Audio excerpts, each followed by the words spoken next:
Oh, hello, everybody. Hello, hello, hello. Welcome to Night Court. It is midweek hump day. Sorry, I got a little excited. Welcome, everybody, to Night Court. We are continuing on with Jodi Arias tonight because, of course, we are. That makes sense. Why wouldn't it? And we are we're a little ways through the video showing her watching her interrogation, which, woof, everybody. Everybody's saying, where's the wig? See, here's the deal. This is what happened. What had happened was, Brandi sent me a message and said, looks like you got to wear the wig. And I said, looks like you should be here with me when I do. So she's out for just a little bit. She'll be joining us a little later. But with all that being said, I'm going to hold just for a little bit to toss the wig on, because you're going to get the wig. You're going to get the sad music. You're going to get some Jodi journal entries. So that's all going to happen in just a little bit here. And what I'm trying to do now is add our brand new video that I've put together. So, just be patient with me in terms of the wig. That's right. Plot twist. I shaved my head and that's the wig.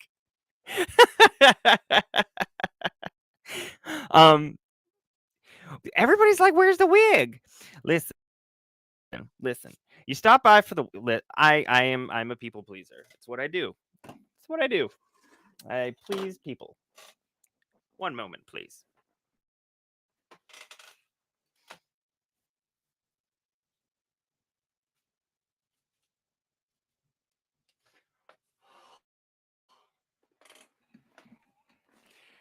Hello, everybody. I can't hear anything. I'm going to leave the stuff off for a little while. J. Tina has entered the building. I don't know why J. Tina sounds like this. I will eventually take it off. But what I do want to do is I do want to award the 3 people who were the first in chat. And I'm going to do that with a brand new video announcement. It's going to be fun. Everybody, check it out.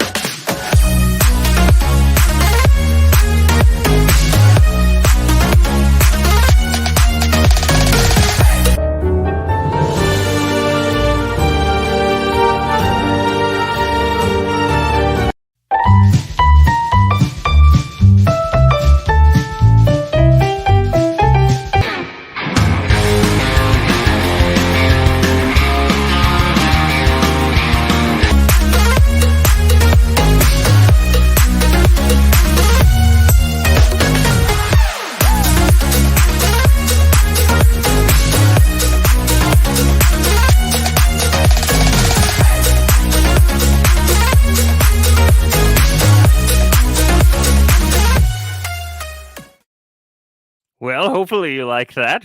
Huh? That's fun. Yes, I realized that there are very, very few clips out there that are usable that involve a lab stool. Probably because nobody in their right mind wants to remember what that feels like to sit on it for an hour plus. Now, if you're still sitting on lab stools, that's okay if you like it. I just don't happen to. I have a lower back, see, and it's very uncomfortable. And so I found a really nice rocking chair video. And so here's what's going to happen, at least for Night Court. I want to make sure Brandi approves of it. We've got the throne, and then the second place will be a rocking chair, because come on, who doesn't love a nice rocking chair?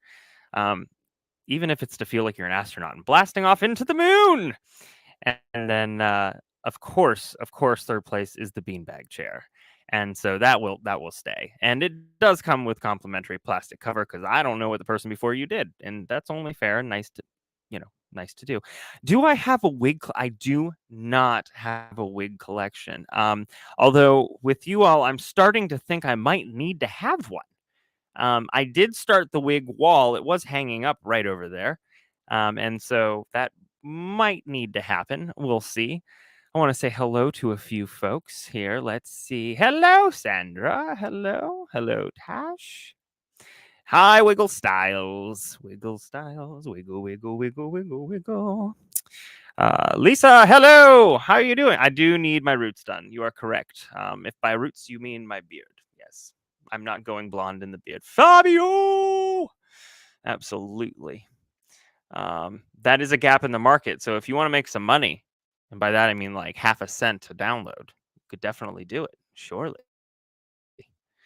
Me too. Me too. Me too. Let's see. Oh boy. Number 2 spot catapulted to the top. It is very comfy. I won't lie. That rocking chair is very comfortable. It's definitely a wicker rocking chair. Amy, thank you. I love the neon signs. It has within the past like 2 weeks, it's really turned into kind of a fun place.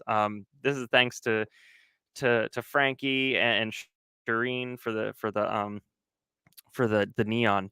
And of course behind here, is all these things that wonderful folks have sent.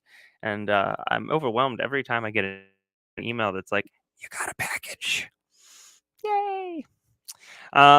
Yes, literal pennies a year because they know exactly how to take it from you. It's really easy because they want to take some and then the government wants to take some and then they want to take it again. So, yes. Ricky, thank you so much. Thank you. I do. I feel pretty, oh so pretty. And now that that's stuck in your head, that will be fantastic. And yes, you can. The minute that you win, I will switch that throne to a recliner. In fact, 1, 2, or 3, I will flip it to a recliner. We will have a lazy boy with your name on it. He did. I don't know if he was jealous, but he did like the neon, or he was being nice to me. He was being very nice and flexible that night. There was a lot that happened. A lot of you have been very nice saying that I handled it with grace, and I appreciate that because on my end, I thought that I was going to die. There is a reason why I had to change my shirt because I was so just nerve-wracked that this was not going to work out. And then for 75%, once we figured out the Zoom thing, I was hearing double of whatever anybody else was saying. So that was fun. That was enjoyable. But here's what I'm happy about. And this is the silver lining. And I always try to remind myself of the silver lining. And I do realize this wig is still on. Oh, well. The silver lining is this. Because that happened, we ended up having a brief pause. And that led me to say, you know what? We're putting Jodi to the side. Kirk does a ton of other wonderful stuff, and he gets asked those questions all the time. And you guys, we've been neck deep in this, and I know that we have questions and things. But the reality is, it was 10 years ago, and so being able to ask him about some other stuff, boy, some good stuff came out of that. I really, really appreciated him being on and sharing that with us. I would love to do that again. So that's for sure. Just so much happening. Monday was wild, everybody. Monday was wild. Mark Shiner in the morning, Kirk Nurmi in the evening. Just what is happening? What is happening? I'm so glad you all are here. Yes, yeah, me too. I am definitely let's see. Yeah, man, he has really I don't know what was going on beforehand, but then of course his I'm sorry. I'm eating hair. And to be honest with you, I don't know if that's real hair or not. So I'm going to try not to eat that. I'm sure it's been washed. Who knows? Yeah, but oh boy, he is an inspiration on so many levels. Hum along if you can't sing along. Thank you for being a member for a month. That's right. Shout out to Brandi for sure. she'll be in a little bit later. You missed nothing. You missed a little bit of wig action, and that's about it. Just a little wig action. Let's see. I have the one that I had for Fabio, and then I have the new one from Frankie. But I was looking up a couple today just for funsies, and I found the ultimate, like, I want to speak to your manager wig. And I was very excited about it, and I did not buy it, but I really should. Let's see, where's that I want to speak to your manager wig? Here it is. You all will know what I mean when you see it. You know what I mean when I see it? That's the I want to speak to your manager wig. If you have that hairstyle, please, I am not. Don't take offense, please. I realize that was a very risky thing that I just did. If you have it, but I'm sure it's wonderful. Yes. So, woof. So I don't have any other ones. Let's see. He was awesome to listen to. A lot of folks just assume that your defense attorneys or legal counsel for the defendant. Yeah, I'm gonna tell you what. I really hope that everybody came out of that being like, defense are people too, and we've always done a really good job of that, of not really knocking on the actual person, but how they do it. So, yes. Um, We did, yeah, that was insane. I left at like 450. I left work, and apparently there was a dramatic push for 600. And I told all the mods, the wonderful mods, everybody say thank you to them for doing this and being wonderful. But I said to them, I was like, I probably would have done it for 120. You know, I probably would have done it for a Klondike bar. Let's be honest. Let's be honest. Yes, he was. Absolutely. There's a reason why he has to leave that trial and be, replaced multiple times. Just a lot of difficulty there. That's right. They are the best. They are the best in the biz. We absolutely love them. And yes, you're right, for 35 cents, which probably is it's probably the price of an individual Klondike bar, right? If you divide it up. Let's see. Oh, Miss Macy May. She's so adorable. I love it. I love it. I love it. We've all of our pups are rescues, and they all have their own personalities and fun. So, oof. Oh boy. Let's see. Yeah, there are. You know what? There are a lot of dog profile pics. I will never forget the first night. One of the first nights that we were doing the Valo trial, and we were getting into some difficult stuff, and we were like, please share your dog pictures. And then all of a sudden, just like 50 slides later, I had a bunch of like just animals and happy places and things, and I knew that this community was going to be awesome as soon as that. I mean, I knew from the beginning, but I knew it was going to be awesome from that moment on, which was awesome. I say awesome a lot. My dogs, let's see. I've got 2 11-year-old dogs and one that is 1. So, that goes well. The 2 11-year-olds are just hound mixes, like a beagle mixed with a bunch of other stuff, and then like a red bone coonhound mix. The red bone mix is, her name's Ramona. And then the little beagle mix is Stella, and she gives me a reason to scream Stella every day. And then there's we also have a 1-year-old, like a pity mix with all kinds of things. And his name is Elton, Sir Elton, if you don't really know him. And boy, he's goofy. He is one big derp. Absolutely one big derp. And I knew he was going to be a derp when he went to go. He was like 6 months old, and he went to go grab a ball on the couch, and he missed it. But then he brought his head under him, the middle of his body and his legs, and he grabbed it. But then his entire body flipped over his head, and I was like, well, I know how this is going to go for the next however many years. And so he is just one big old derp. But I love him. Yes, he is Sir. Carrie and I are big fans of Elton John. So he's Sir Elton, but he's Elton to all of his friends. And I'll tell you this much: he's never met somebody who's not his friend. He is indeed a COVID puppy, though. So he hasn't been out. He hasn't been out a ton. Not a lot of socializing. but he wants to be around you a lot. He is very much a Velcro dog for sure. 9 dogs live in the desert. Oh yeah, yes. I'm well, listen, I'm super glad that you're there for them. That is for sure. That is very commendable. I have a friend of mine who lives in France, and they have a podcast too called Spine Chillers and Serial Killers, and you should check it out. But she lives in France, and there are a lot of animals that are just kind of dropped or let go or whatever. They find her, and so she's got a lot of animals because of that. Um, let's see here. What else? What else we got going on tonight, other than the fact that you're here, which I'm so glad you are here.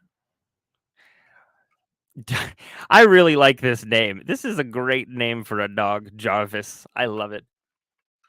Jarvis is smaller though, right, Advocate? I think Jarvis is smaller because Elton is a 46-pound dog.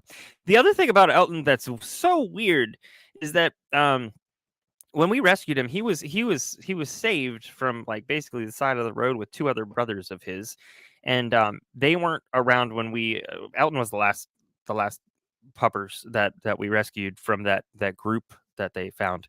But so another family had his brother's DNA tested, and so there was Pitt, and there were some other. There was like just like 25 things, but one of them was a Chihuahua. And I can't in my head justify the image of a Chihuahua and a Pitty or any other of the breeds that were on that list. I just don't know how that works. And so, well, I know how it works. I just can't understand the physics of it. So, I've been bothering me for like a year now. Yes, or if you're like Mrs. Bruce Crime and works at a rescue, then that too. So I'm glad that our dogs can either go with her or she just remembers. Look, Kathy. We're getting calls for another appearance. Another appearance. We're gonna have to schedule that. Set that up. It's gonna have to happen. You're gonna have to give us. Listen, Kathy from Gossip Rumor and Innuendo has been releasing some videos on the documentary that came out. Oh, I'm blanking now. It was right there. It was right there. What was her name? They didn't know whether she was like 6 or like 20. But she's been releasing some great stuff about that too. Let's see. Y'all, oh, I love it. Natalia, thank you. Natalia, thank you, Polly Prissy Pants. Appreciate it. Natalia Grace, yes. And Kathy, you're right. At the end of every single episode, I find somebody new to dislike or something new to dislike. Or really, I finished it and I don't like the world anymore. I just don't know what's real. It's the Matrix. And there's a glitch. So, oof. Just oof. Yes, Candace, she is. Yes, she is. Yes, thank you, Amos. Thank you. Definitely click on that link and hit the subscribe button. You will not be disappointed at all. At all. Laura, you're not late. You're right on time. Right on time. Yeah, it really was. It really was. Let's see here. Oh gosh. I'm like looking both at the YouTube and then also the StreamYard, and they don't always match up in terms of chat. So hearts. Kathy, you're gonna have to let me know how the dance went. I think it was like the Pride Prom, or I can't remember the specific name of it, but you'll have to let us know how it went. And if you finished the dress, you'll have to let me know. And you might have said it in a video and I just missed it. Oh my goodness gracious. Well, first off, that's true. That's what I really like. See, that's what you've hit the nail on the head. That's what I like, because you watch one video of Kathy's and you immediately feel like you're besties, and like you just want to just go dance, which I really appreciate. Wiggle Style, 3 dot, Waylon Jennings, Willie Nelson, and Macy May. I love it. I used to have a Cocker Spaniel as a kid. Boy, he was lovely. They get the short end of the stick, Cocker Spaniels. It'll come back. There will be a part 2 as soon as Brandi gets in here too. That's for sure. Oh, don't, Kathy. We did that. We did that on this time block. We definitely did a lot of tearing up. Mark Shiner and some of the stuff that he said to us on Monday had me tearing up too. So there is that. Um, oh, so Angie, I put it on very briefly. We announced the top 3, and then I'm going to put it on a little bit later when Brandi signs in, so that I can, I'm going to add to the wig. You're not late. You're right on time. So it'll be the wig, Jodi journals, and sad music. It's the best combination, and or the worst, for sure. Dusty, hello. Thanks for being here. I agree. They are wonderful. Absolutely wonderful. He is just so gracious and kind. I really appreciate him. Also, I realize that now I have a problem. First off, I forgot to do this, and I'm not going to forget at the end. See, I'm late. I'm that judge that talks and talks, and then all of a sudden it's just like, oh crap. But I have a problem. I have a snacking problem during streaming, and oh boy. So I've got my nice bowl of the snack of choice for Night Court, which is popcorn, and it is lovely. And then this old big bag of stuff. I gotta have something, everybody. I gotta have something. Let's see. What else? Yes, Amy, we do have a lot of laughs, tears, and love. It's one of my favorites. One of my favorites. Yeah, everybody's like, "Oh my God, look at the snacks!" Oops. My cute. I appreciate the fact that you thought it was adorable. In the way that a gorilla is adorable. Which actually they're kind of cute if you catch them on a good day. But yes, they are root vegetables. Absolutely, 100% root veggies, like Kit Kats and M&Ms. Those are root vegetables, right? They grow in the ground. That's fun. That's enjoyable. Oh, good gracious! What did I miss?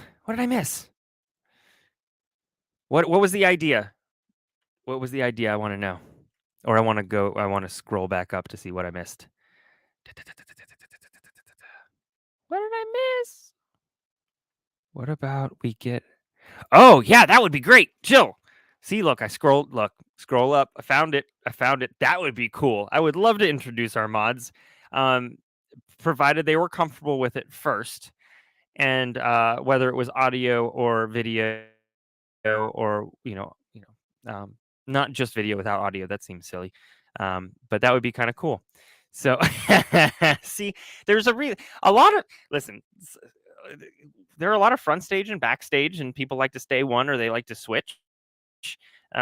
And so I always like to give them options. The one thing that we are going to do is on the website, we are going to kind of have like a little page for our mods and share kind of whatever they're comfortable sharing. And if it's a picture, then that too. So we want to make sure that we acknowledge our amazing moderators because they are phenomenal. And I talk about them all the time, whether it's here or in my regular life or whatever. So we definitely want to, oh wait.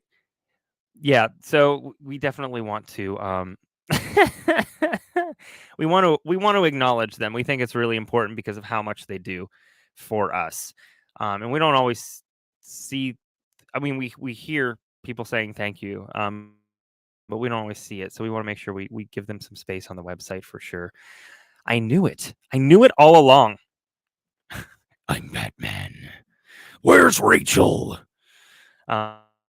Yes. Wait. Now hold on a second. There's been a call out for Dean Sparks. Is he in here? There he is. Beets, M&Ms, and turnips.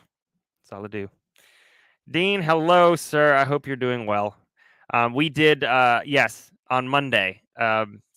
We were looking for John Thomas jokes, but about Jodi Arias, and we might do that again tonight. because I'd really like to create a video on that. That would be wonderful. Wonderful. Yes, come in your secret identities. I think we should determine which mods are what secret identity. I think that would be fun. That would be fun. And then I will superimpose them on top of the secret. That would be fun. That's a good time. Oh boy. Well, I'm about ready. Are you all ready? We're continuing on. It's gonna be the next bit of the Jodi Arias interrogation, like it's a job interview. Yes, for prison. But the interrogation, and then we'll shoot. We'll go from there. So I'm gonna pop that up because I think that's very important to have for now. And yes, it is just one person. They have 10 different computers out, and they just yes.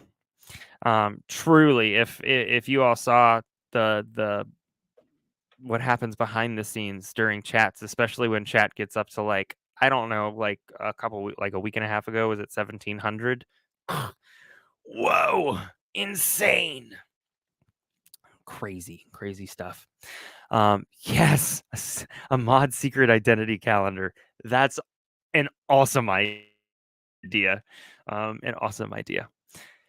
All right, so let's get started, huh? What do you think? I think it's a good idea. I'm kind of biased. I can't remember where my face was best. I don't think it was there. I think it was over on the other side. So that's what I'm going to do. I'm way too close to Jodi. I'm way too close to Jodi. I don't want to do it. Don't make me do it. Yes. Wait, there's a new I have a new nickname? Do I have it? Do I have a new nickname? I don't remember my new nickname. If I have one, I sure as heck don't remember it. That's for sure. Yes. Candace, I would love to turn on closed captions, but where we get the best feed from, apparently they don't entirely believe in accessibility, and so they don't have that option. However, what I do have is oh gosh, a lovely little application to help boost the audio. And so I'm going to do that. Well, I'm going to try to do that anyways. There we go. All right. Okay. All right. Is that what it is? Is that the nickname? 13th Gossiping Jurors? We could do that. We could do that. She is indeed wearing red on the left and orange on the right, which Letitia would lose her mind. Her mind. All right, we're going to hit play. We're going to get going. And, Brandi will come in at some point. We just kind of fly by the seat of our pants here on Night Juror. You guys know that, Night Court. Come on. Come on. All right, here we go. Maybe. Why would somebody else do this? Trying to clean it up as we go. Give me a second. I don't know. Did someone catch you there? Someone not expecting you to be there?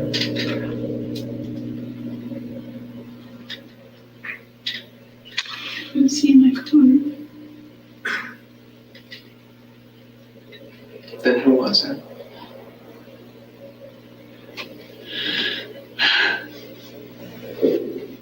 I don't know their names.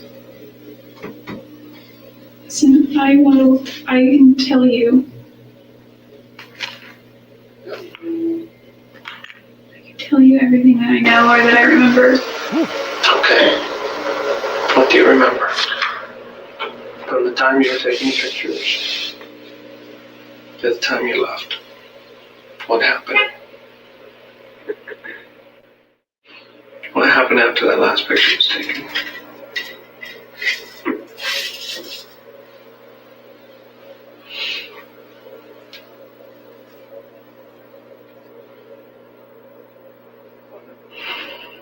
You have to tell me.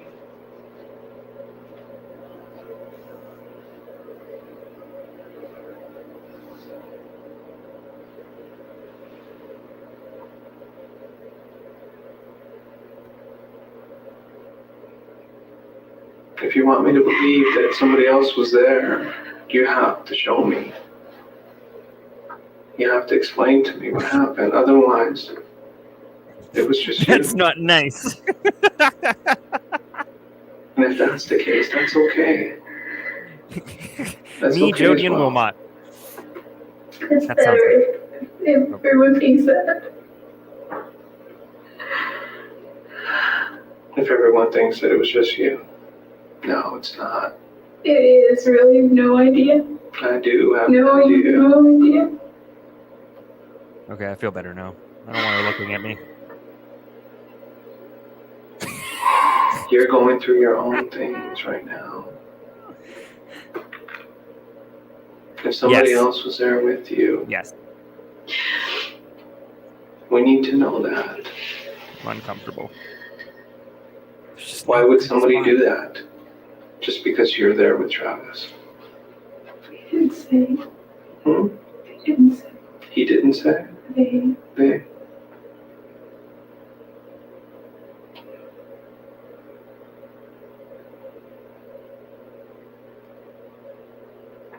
What was the first thing they did to him? You were there. You saw it. What was the first I thing you actually saw? didn't see it. I heard it first. Was there an argument? No? Not between Travis and I. Any argument between anybody?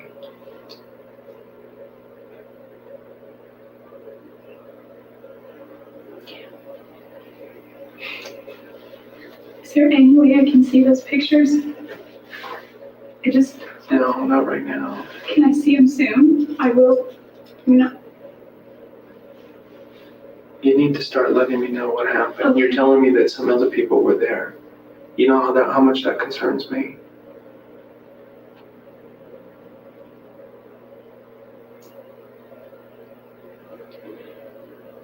I don't know who they were. They, You Googled John Thomas or me? or they know where my parents are, or I don't know if they know where my grandparents are, but they got my address, and they know where my family is. Mhm. Sorry. So you're trying to say you're doing this to protect your family? Only time I've ever been quiet or called quiet. What's up, Red Tail? Why would someone do this to you and to him? I don't think they really intended to do anything to me. Didn't anybody? You're saying somebody followed you all the way to Arizona from here? No, I don't think. I think I was an element of surprise for them. You were an element of surprise.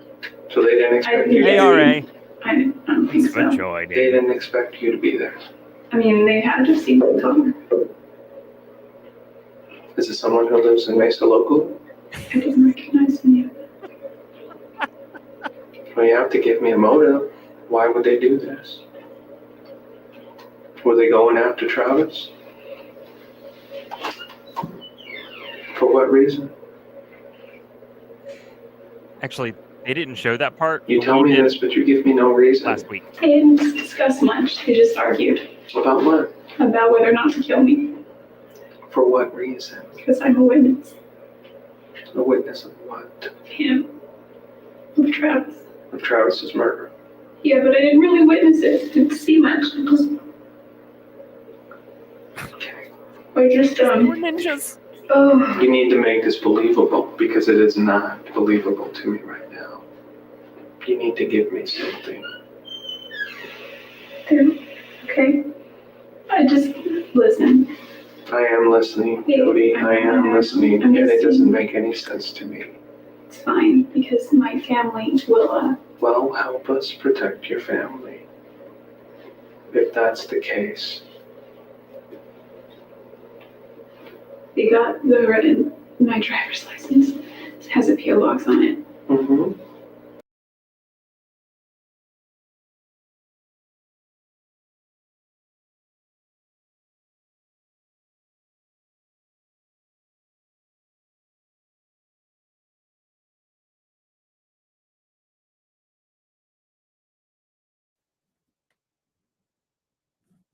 Well, that was embarrassing. What the hand grenade happened, Batman? Let's go back to where we were, shall we? You see where I'm coming from? Why? What kind of beef did they have with him? Portaled Was out, it with everybody. you, My apologies. You need to make this believable. People just don't go in somewhere and kill somebody for no reason and then let a witness go. That doesn't happen. It's so nature-y, though. They've already killed one person. Why not just take care of the other? Well, yeah. Involuntary You know who they camping. are if you're telling me the truth. I don't know them. I don't believe you either. And I can't. You can't expect me to.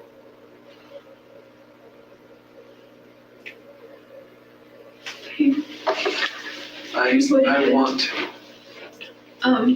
I wasn't planning on going to Travis's house. I was gonna go to Santa Cruz. Well, I wasn't even planning to go to Santa Cruz, you know, to Monterey, but by the time I called Matt, he's like, we're in Santa Cruz, meet us here. And I said, okay. So I went to the Red Room there, just to kind of hang out for the locals. So many younger kids our age, sort of 20-somethings and 30-somethings. And I stayed the night in Monterey that night. Got up the next morning and visited with Daryl and his son before he went to school. Drove, this was Tuesday, the 3rd. And driving to LA, hadn't heard back from Laura yet, but that's what it was. It wasn't until I got to LA where I thought, I was looking at my map, and Utah wasn't really on there, but I mean, Arizona, but because it was to Utah, the MapQuest directions I printed. Okay, I just see, like, I've seen The Sopranos, and they're not mafia or anything, but Cool like that. you know, I honestly, there's a part of me inside that thinks they're never gonna come after my family. From what you're telling me, and I'm ready what I with know the about quick scene Travis change and all button. his dealings, there's no reason anybody would go after him. Nothing. So what you're telling me about 2 people coming in, or however many people coming in and taking care of him and letting you go, is just so far-fetched. I can't believe it. Why would they do this to him? What were they arguing about? What did they say? Their details. They didn't say a lot. They were white Americans from what I could tell. They had, what do you call those things? They're like beanies, but they cover your whole face. And you've got like holes for your nose and your mouth and your eyes. And one was black. I think they were both black or maybe dark blue or something. Anyway, it wasn't until I was in LA and Laura wasn't getting back to me and it was already like 9-something. I was like, maybe I will just go see Travis briefly. And I called Ryan and said, my phone was about to die. And One of my most favorite videos we've ever played on here. Matt. I got his voicemail. I was going to ask him if my charger was there and if he could save it or mail it or something. So I had a wall charger, I think, and I was just going to charge it later, I guess, when I got somewhere. Anyway, I did call Travis and I said, guess what? And he said, what? I said, I'm coming to Arizona tonight. I know there's a dad joke in and there. there was silence, and he goes, really? And I said, Brain's not yeah. working tonight. Well, what made you change your I mind? get a bad rap. And I just said, because I think I just told him I missed him or something. But I would have said, because you're too compelling, but like, he's already got a big enough head and that stuff. So I showed up, and he was watching YouTube. on his computer, on his laptop in the office. What is that? The air turned on? We watched that for a little while, and he was Making very me work happy to see for me. it tonight. Glen barked, but he always barks when somebody walks in, and then Glen was really happy to see me. He gets so excited, his whole body jiggles. And I just do this thing to his butt where he just kind of push him on the side, and he goes around in circles over and over and over until he realizes, hey, stop putting me in circles. So it was a good reunion.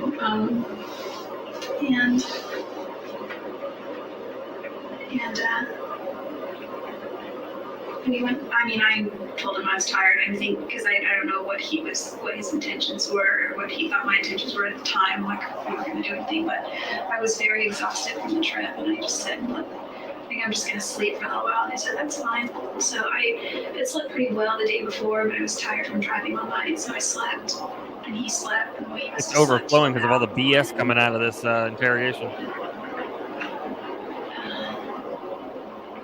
In the afternoon? Oh, must have is it been better? around then. His roommate was home when I got there. I didn't never see his roommate though. I think I was asleep by the time he thought I'd been left.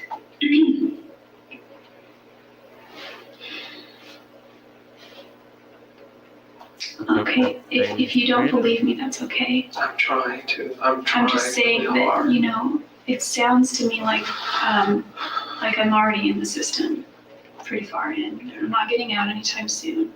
And as long as the rap falls on me, I think that It's not good. Don't do this. No, I'm just saying, I think that as long as that is, there's less of a chance that my little brother She's turning herself into a martyr? My mom or my dad or my sister. Oh my God, We'll y'all. continue with the story. Y'all. Anyway. About 1 o'clock. Yeah, we had sex a couple of times. Once was in his bed, and Bingo. once was again downstairs in his office. And I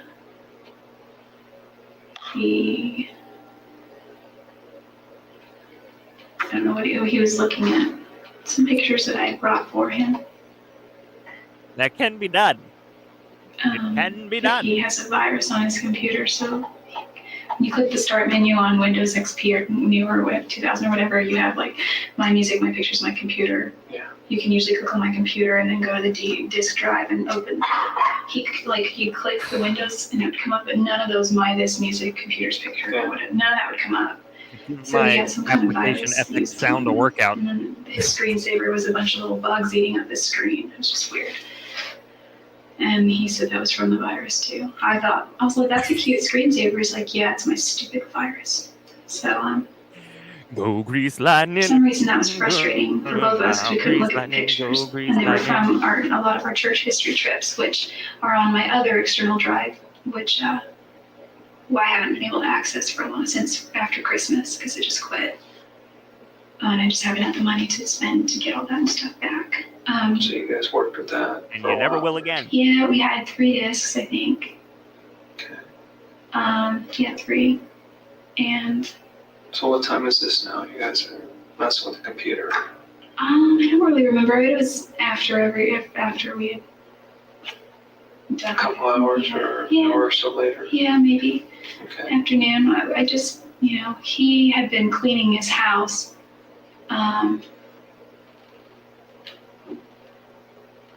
So I wasn't sitting on the couch. Usually I would just chill on the couch downstairs, if no one was home. But he had like chairs and all that stuff all over the couch. He was cleaning the floors or something. Fed Napoleon. I don't know if he made phone calls or not, or what he was doing on the internet, but at one point he was going to go up and take a shower, and it took a lot of convincing prior when he was shaving. I was like, I got some ideas, and they didn't turn out good at all, not like I wanted to. But I thought that I could get some cool pictures of him shaving. It's because he does the whole old-fashioned thing with like this little, I don't know how it works. He liked it though, apparently, because he used it for his profile picture on MySpace. I bet you Jodi played The Sims. And I bet you she had names. Those didn't was good. I was going to do that again later, but I asked him if I could do pictures of him in the shower, and he's like, no. And I was like, I just have an idea. I have a couple ideas. And he's like, what do you Always mean? use the And I was like, Rosebud password. I said, I have Code. this, I saw this thing in a Rosebud. Calvin Klein ad once that looked really good. And so he was, you're right, he wasn't very comfortable at first. He's standing there and he's all, I feel gay. He has that look on his face, though. So some I deleted and some I kept taking. And some he looked really good, I thought. The one that you showed me yesterday of him looking right at you, I think that's a great picture. He hates it. I don't know what he hates about that. I think it's a very good picture. So you were taking pictures and showing them? Yeah. He's all, let me see, I'm showing him. His shower door was open, and his water pressure in that shower isn't that great, so it's not like water was going everywhere. What happened when the last picture was taken?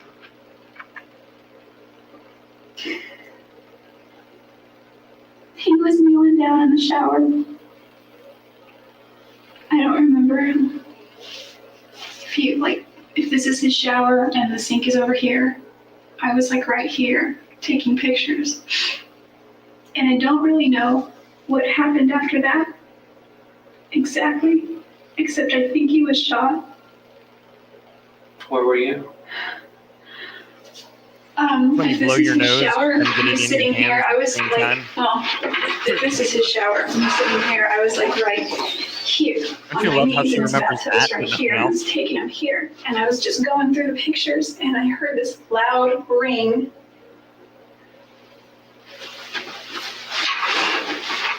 And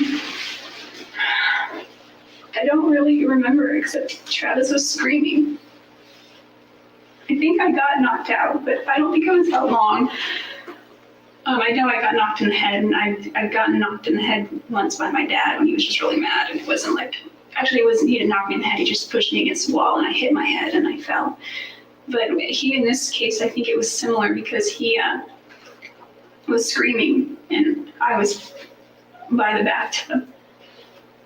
And he was holding his head, and there were two people there, and It was the Beverly Hills Ninja, um, Chris Farley. I remember putting my hand on his back because he was on all four of his knees. He was like on his knees like this, doing something like this or something like, I don't know. And I was like, are you okay? What's going on? What's going on? He's like, go get help, go get help. And I said, okay. And I turned around, there were two people there. One was a guy and one was a girl. I couldn't tell that at first, but you could just see one was a girl, and I assume the other was a guy because their build, and then their voices. Apparently a camel. I remember if they were wearing like maybe jeans. What did they say? One was in all black, one was in jeans. Did they say anything? Yeah, the girl wanted to kill me too. What did she say? Like, What I'm not a words did you camel. hear? What phrases? who is that? Who is that? I thought he was by himself Except way or more alone or calculated. something, and Ugh. he was like, "Shut up, just finish it." And Travis was screaming the whole time. He wasn't screaming like a girl. He was just like he was in pain, like he was like shocked, like you know. Serpent habits. He wasn't really moving though. He was just staying kind of still on the floor. Then what happened? Well, as soon as he said go get help, and I turned around and Yes. they were there, and Where were they? Just now. they were in the bathroom. Where at the bathroom? Not in the The hallway girl or in the was- bathroom? The girl was in the hallway, kind of. And the guy was more toward in the bedroom, but like still in the bathroom, like on the tile carpet area, right there where it starts. Okay. And he started coming in toward the bathroom too, and I. What'd you do?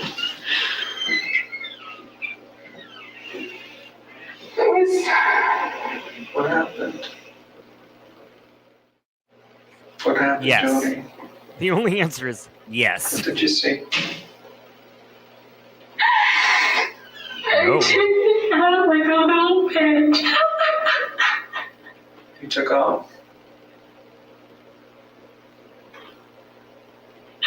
I ran, and he stopped me when I ran so far away. He stopped you? and Charles. He was he was still like conscious and still alive, and You just left him there. no, I ran into the closet because there's 2 doors, and they were sort of in the hallway already, and he stopped me. And All right. Thanks he for didn't touch sticking me. He around was for a little just bit. held the gun to my head, and he was like, "You don't Get go eaten by anywhere." the bugs. We like you. We And want you back. he told the other girl to finish it. I didn't see, but he was like, I don't think he was Come again? saying a lot, but.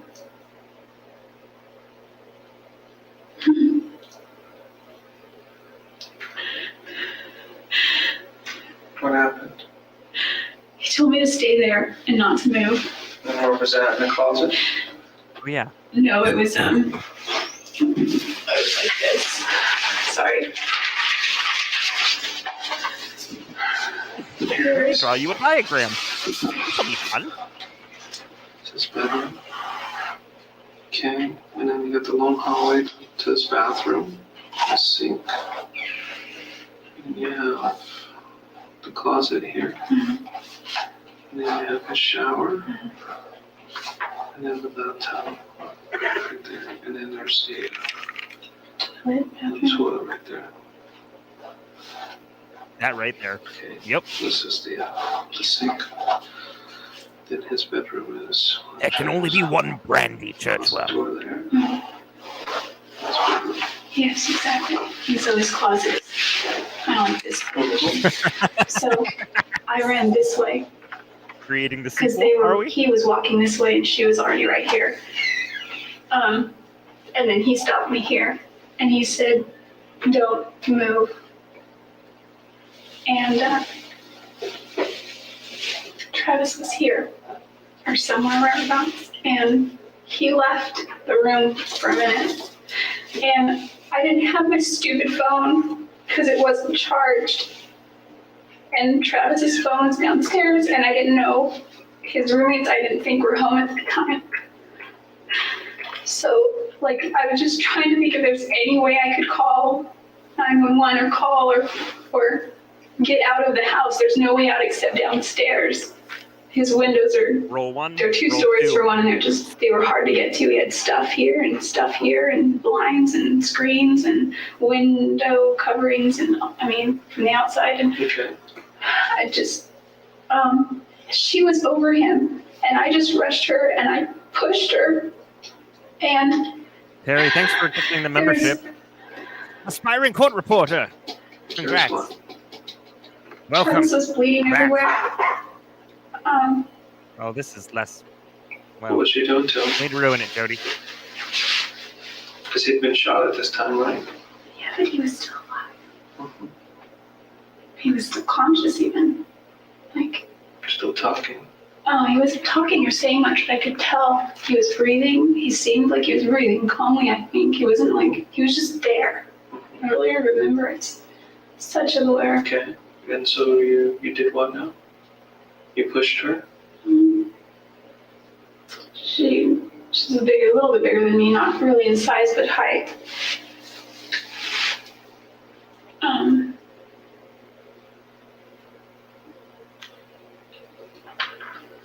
And what happened? Oh, it didn't really deter her.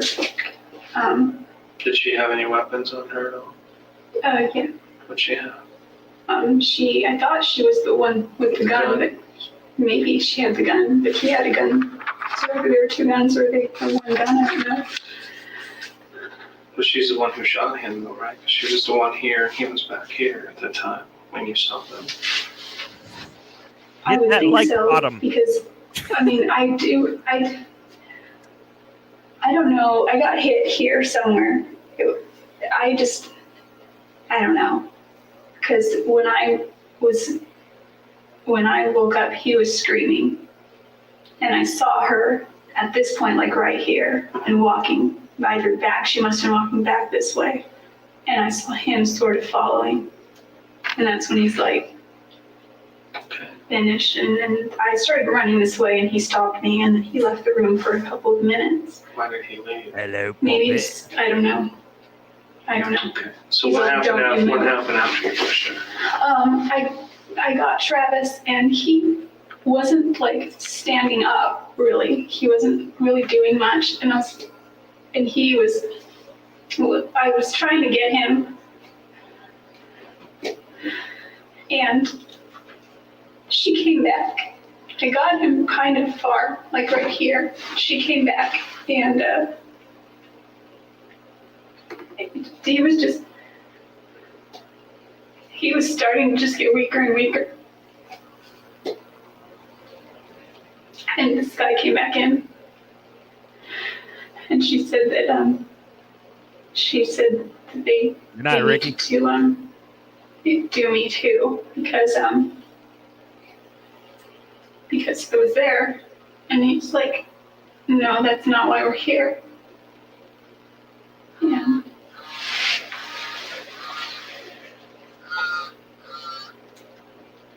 I won't lie. He had my purse, Out of all of this, what I'm getting is that I really like Wilmot's which nail I have on polish. the dresser here, prior, somewhere. And what did they It do? looks like a after matte this? top coat. After you guys reached this? He knows what she's doing. Try to stick with the incident, so I don't know what was going on.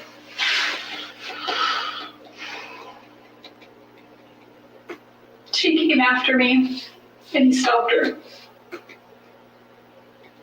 Okay. and she didn't get me. How was she gonna get you? Did she have a weapon? She had a knife. Okay. You said she had a gun before. I don't know if she had a gun. I think, because I'm guessing, I know that he had a gun. What ninja I don't carries know a gun? if she had a gun or not.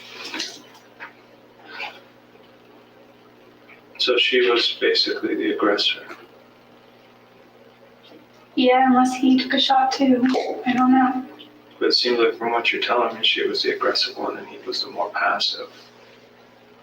Yeah, I mean, there was definitely aggression as far as, I mean, I don't know what you define aggression by, but like there was definitely a sternness, and I wasn't Sternness. like There was a sternness. just free to walk out of there. Like, hey, it's cool, you know, and it wasn't anything like that.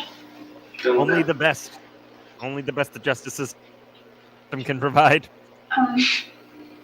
They had an argument like back and forth, half-why. and she wanted to kill him, and he didn't.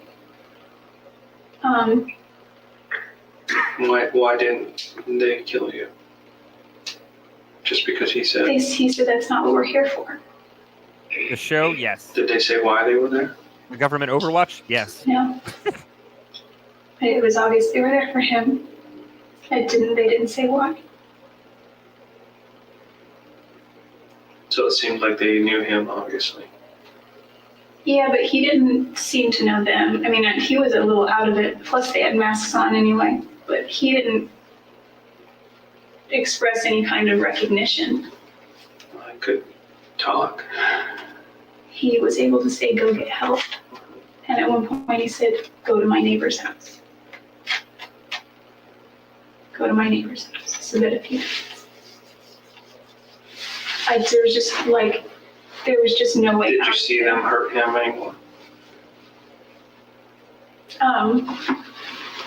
Other than a gunshot?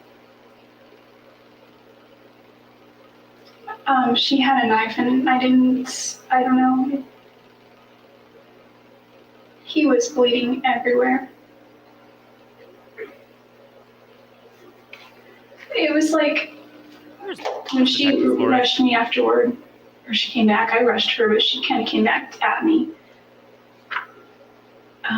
Why didn't she? Travis and I were right about here, maybe? I don't know. Halfway. I don't know.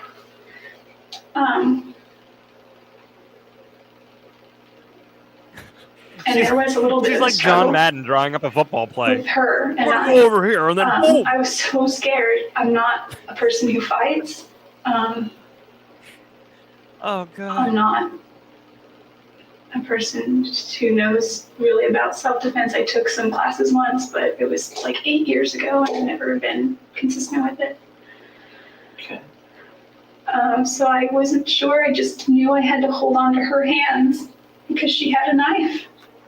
What hand does she have it in? She had it in this hand, but her right, I guess. So Right.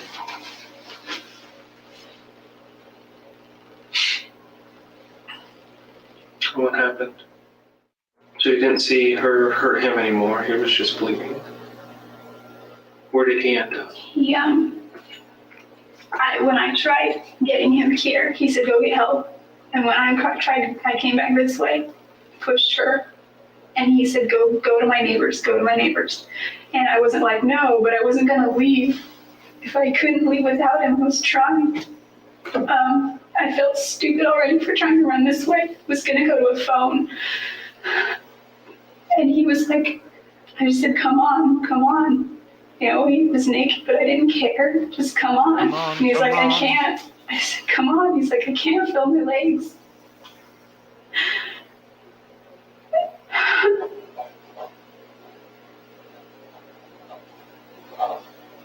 And they wouldn't let me be by him.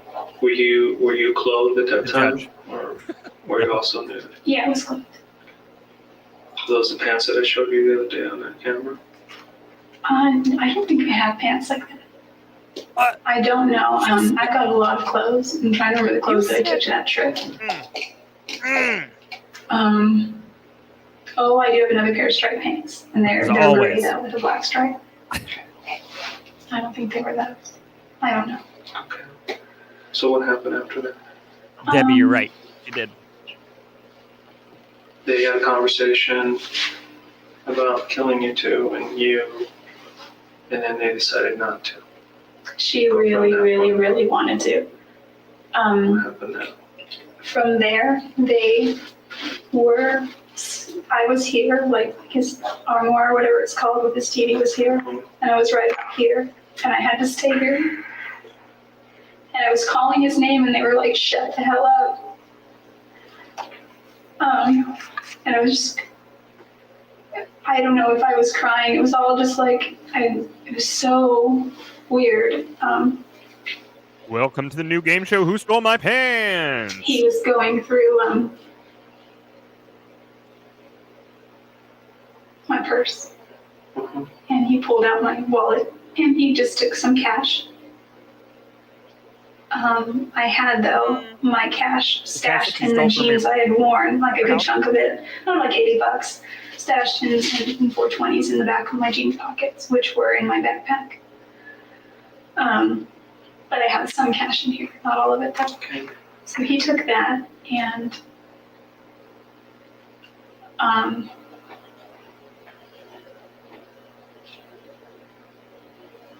And what happened? he was, What was she doing?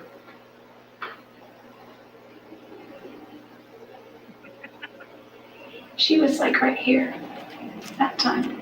Doing what? He's over here taking stuff from your wallet, from your purse. You're here. She's down the hall. She wasn't far. It's not a far distance. There was part of me, I think, that was just, I was sitting and I was just like, I didn't know what to say. Would you beg for your life? Can't wait for that to happen. Do you say, who are you guys? I'm powerless because I don't have any way to stop them. They were Oddly just enough, more powerful. probably just fine. Continue So on. I So once he figured- took She stuff looks from there, fine. what did he do? She was, I don't know what she was doing, but she was arguing with him and talking with him and saying, What were they saying? she's like, it wasn't like super yelling, it was kind of like hushed but intense, like, you need to da-da-da, shut up, it's not over here, things like that. And And You're okay. Don't worry. he grabbed my Good wallet grief. It's and been 10 years. We're past spoilers. he was looking through it. He just took the cash, put it in his pocket. He got my registration out of my wallet. And Mic drop. he said,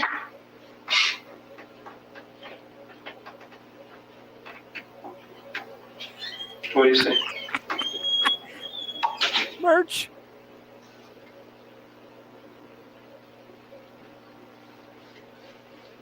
he said, you must be that bitch from California. And he was going like this with my registration. And he said,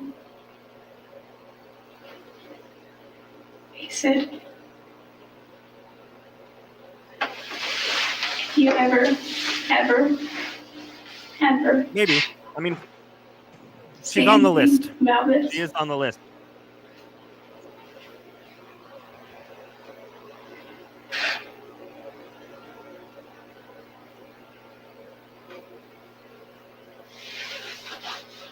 he said they'll do to my family the same way and me. And I didn't care so much about me at that point. He said, you need to leave. And don't you call anybody. And don't you say anything. And don't you act like anything happened. He's all, I'm giving you one chance. And she said she's gonna rat us off. She's gonna say something. And he was like, shut up. He was like, you get one chance.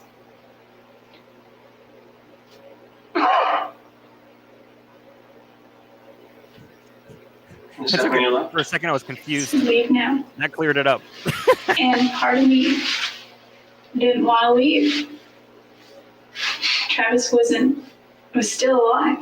He was still, he wasn't moving a lot, but he was still alive. I could see that he was still. Did you leave at that point? I left the room. And where And did you go? I went Why downstairs, she's on the list. but I didn't have all my clothes. I don't know. I don't know yet. I don't know. She's not the next one. She What would did you definitely leave not there? be the next one. That's for Well, sure. Travis said I had some stuff there. I didn't see what it was. He said it was in his closet. So they were clothes of mine. But all I had was my purse and my backpack. I left those and I went outside. There is some benefit to playing that, primarily just to remind people of just how. Yeah, And what you know where I'm going with that. I wanted to get help. I just wanted to get help. He told me that if I didn't Oh, say the shoes are anything, coming that I off. would Prison shoes off. that I would All bets that are I off. wouldn't even live to regret it, but that I would regret it. She got her lion socks on. No idea why they did this to him. You have to know something about it. Trying to think what else was said. Anything that clicked in your mind. Because why would anybody do this to him? I would literally be Nothing hiding would under help the people. table having to listen to this lie Everybody likes that I it. told. Like, Doesn't know people 4 years money. later. Know people like that anyway. No. He doesn't get involved in things he's not supposed to get involved in. He doesn't do drugs. Doesn't seem like a robbery. No, it doesn't. Burglary. I was wondering if they took my stuff to make it look that way, and he told me to leave. And, you know, Travis usually keeps his cash in his wallet. So you didn't see what happened to him then? I just saw that. Did you get hurt at all? You said you were fighting with her. Yeah. What happened to you? She cut me. Where? My, For as much as I don't understand that, you actually can't see his it. patience is If you look at incredible. him. My finger isn't the same though. I was Where did it get cut? It was Conveniently, it was right on the crease. Right there on the crease. Conveniently. Can you see? Oddly enough, exactly how you hold a knife. Purple color, I This guess. one here. Something like this. Yeah, right on the crease. Oh, there's a vein on this one, maybe. I don't know. Is this one here? Yeah. So a slice there. Yeah. Just a small one? You know, she's like, It you was touched pretty my deep. hand. I don't know how deep it was, but my finger hurt for a while. Okay, so like right in that crease that you, right across both of them? Not my middle finger. It cut this one a little, but not as much. This is where it really went. I don't know how it happened. That all these This is other literally fingers what are missed, but happens This one, when you're. I don't know. This Ugh. one, like I still can't Ugh. close this finger all the way. It's as close as it goes. Whereas this one goes like that. Mhm. And also, my CTR ring used to fit both fingers, and I can't get it on this finger anymore. So they cut pretty deep then. I guess if you feel it, squeeze it, it just feels like bone, like there's nothing abnormal there. Mhm. But again, like my CTR ring slides right on this finger, and it used to slide right in off this finger, and I just can't fit a ring on here. Okay. It's a bigger size now. What about this here? What's that from? That's mine. Okay. I'm pretty sure she scratches me out. So when you were told to leave, you left? Did you get in your car and drive away? I always have my keys. My keys are on. I'll have a little clip on them, and I do that because I'm very, very spacey. Did you see any other cars in the driveway or on the street? So she just had sex with somebody, No, not that I. but she's got a clip on her Not pants that I for her not keys. that I don't think his roommate's around. And you just left. You didn't run to the neighbors. You didn't try calling. You knew they were in his house. You had time to run to the neighbor. Why didn't you do that? I was really scared. I was really freaked out of my mind. Okay. I don't believe you. I came in here hoping that you would tell me the truth. And this is not the truth, Jodi. This is all I know. Does not make any sense. This is all I It does know. not make any sense. That's all I know. What had happened was Nothing changes for me.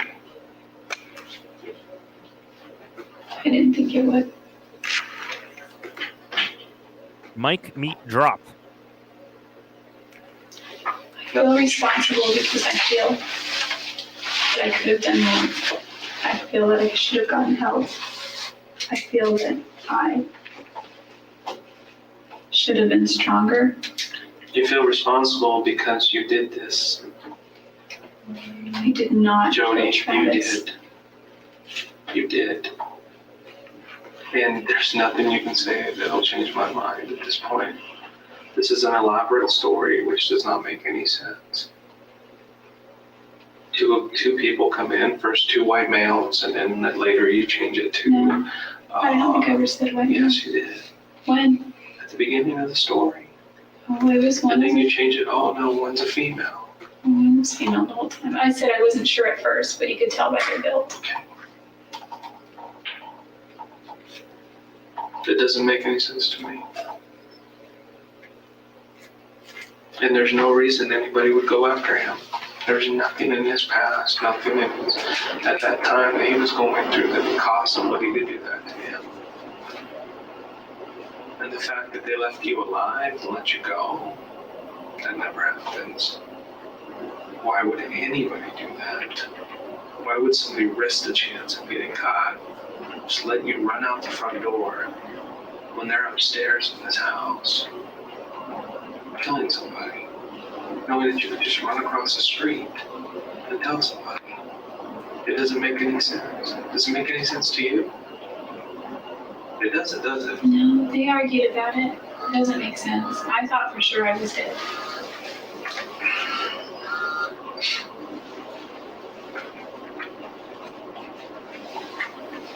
I was hoping that you were going to be completely truthful with me today. Obviously, that's not the case. I know you were there. I know you had some situation go on with him that got out of control. She's definitely The cut that you're in a showing me defensive there, position. it's pretty That's what happens obvious when how you're that cornered happened. I've seen that before. That happens when a knife slips through someone's hand because of blood. It's slippery and it cuts. They've condensed them. So far, it's really just been the one day. I've We've done just this for a long separated it time. into two. And this is the Except for most when we- far-fetched story I've ever heard. For everything. And it's not We gonna actually help haven't you. heard this part yet when we were going So through how our you wanna leave interrogation this? stuff. We didn't get there. I just don't want my family to get hurt. Your family will not get hurt. They will not get hurt. The way you're hurting your family is by not coming forward and telling them the truth. There is a reason why you did this, and you just refused to tell me why. Maybe because you are cold and calculating. All right, ladies and gentlemen, we are going to take the evening recess at this time. Are we? I guess we are. Mr. I guess Mike, we're going to take the evening recess, which is fine, because the next thing that we're just going to move on, right? Which looks like maybe it's the next day. I think, yeah. Let's see here. Witness testimony. Okay. A police officer and a budget employee take the stand. I don't think it's really nice to call somebody a budget employee. It's not very nice. I don't think. Not a huge fan. But I know what they mean. So, yes. Yes. You know what maybe she's doing? Maybe she's drawing putt-putt courses with the putt-putt pencil. And she's like, when I get out of here, I don't know why she kind of sounds like Jack Nicholson, but when I get out of here, she's going to design her own putt-putt course. Jodi Arias, I got nothing. I got nothing clever. Oh, well. She is cold and calculated, that's for sure. Yes, a budget employee. So that's fascinating. I need a snack basket. You're right, I do. Actually, right before I hit go live, I was like, I need to clear out one of these plastic drawers to put these in. And then I was like, does that take this to the next? I don't know. Next level or not? Who knows? All right, let's continue on with our watch. Where am I? Here I am. Actually, I'm going to move. Well, no, I'm not. Sir, Michael Galletti. and who do you work for? I work for the city of Cottonwood Heights Police Department. And are you a police officer? I am a police officer. How long have you worked with the Cottonwood Heights Police Department? About 4.5 years. And what state is Cottonwood Heights? The state of Utah. And prior to working with the Cottonwood Heights Police Department, did you work for another police department? Yes, I worked for the West Jordan Police Department in Utah. And in June of 2008, what were your duties with the West Jordan Police Department? In June of 2008, I was an police officer for West Jordan Police Department. I was working community policing and patrol. And as a patrol officer, did you ride a bike, a motorcycle, or a car? And this is June. Yes, I had a car with a bicycle on the back of the car. And on June 5th of 2008, did you have occasion to be on duty? Yes, And on that particular day, sometime around noon, did you make a traffic stop? yes. What time was it? I know I said shortly after noon, but do you remember the exact time that the traffic stop Oh. was made? Just afternoon, 12:02, 3. Carmen, this is just for you. And where was the traffic Hold on. stop? Where did you make the traffic stop? On Redwood Road in West Jordan, southbound. And what kind of car did you stop? Our favorite court reporter's back. As I recall, it was a white car, a Ford Focus. And what was the reason that you stopped Just look this at that. Ford Focus? Jodi Arias is wearing. I saw that the Animal rear print. license plate on the car was mounted upside down. And so you pulled the car over, and what happened? Explain to me what happened. I approached the vehicle as I normally do on a traffic stop, introduced myself and indicated the reason for the stop. And the person who was the driver, who was that? The person. I understand the driver is Jodi Arias. Is this individual in court today? Yes, I believe so. And tell me where she is seated and what she is wearing. She is seated at the defendant's table, Right wearing there. black on the far left. Your Honor, may the record reflect the identification of the defendant? Yes. Carmen. Sir, one of the things that you just told us was that, well, I was a Yes. patrol officer, and I assume that you made numerous traffic stops back then and even now, right? Typically, yes. And how is it that as you sit here today, which is many years later, that you remember this particular traffic stop? I've been a police officer more than 13 years, almost 14 years, and I've only made one stop for a vehicle with an upside-down license plate. And that's this case here. This, yes. So you go up to the defendant, Miss Arias, and do you speak with her, or what happens after you tell her the reason for the stop? What did she say? I asked why the license plate was on upside down, and as I recall, she said, "Oh, my friends must be playing a joke on me." Does Utah require the front license plate to be on also or not? Yes, front and back. What, do you remember the license plate on the car? Do you remember what state was involved? As I recall, it was a California license plate. And while you made the stop, did you see whether or not there were any other cars that may have been associated with that of the defendant stopping anywhere? Did you see another car there? As I do recall, there was a second vehicle that pulled over after I stopped the white Ford Focus. And where did it pull over? If I'm not mistaken, it was in front of the car that I stopped, the Ford Focus. And what was the defendant's demeanor, the driver's demeanor, when you were talking to her about this license plate issue in the back? Demeanor, pleasant. I think surprised that to learn that the license plate was improperly displayed. And did she seem at all upset about anything at the time? I didn't notice anything unusual other than a little surprised to find that her license plate was upside down. And that's based on her comment that she told you about that somebody's playing a joke on her. Yes. Hottie biscotti. Did she indicate, or did you talk to her about what you wanted her to do with regard to the license plate? Well, as I recall, everything appeared to be in order otherwise. And I just asked if she could correct that. And about how long was this traffic stop? I'd say it was fairly brief, 2-3 minutes. And did you give her a citation for this? I did not. It was just a verbal warning. And this was on June 5th. What a nice gentleman. 2008? Yes.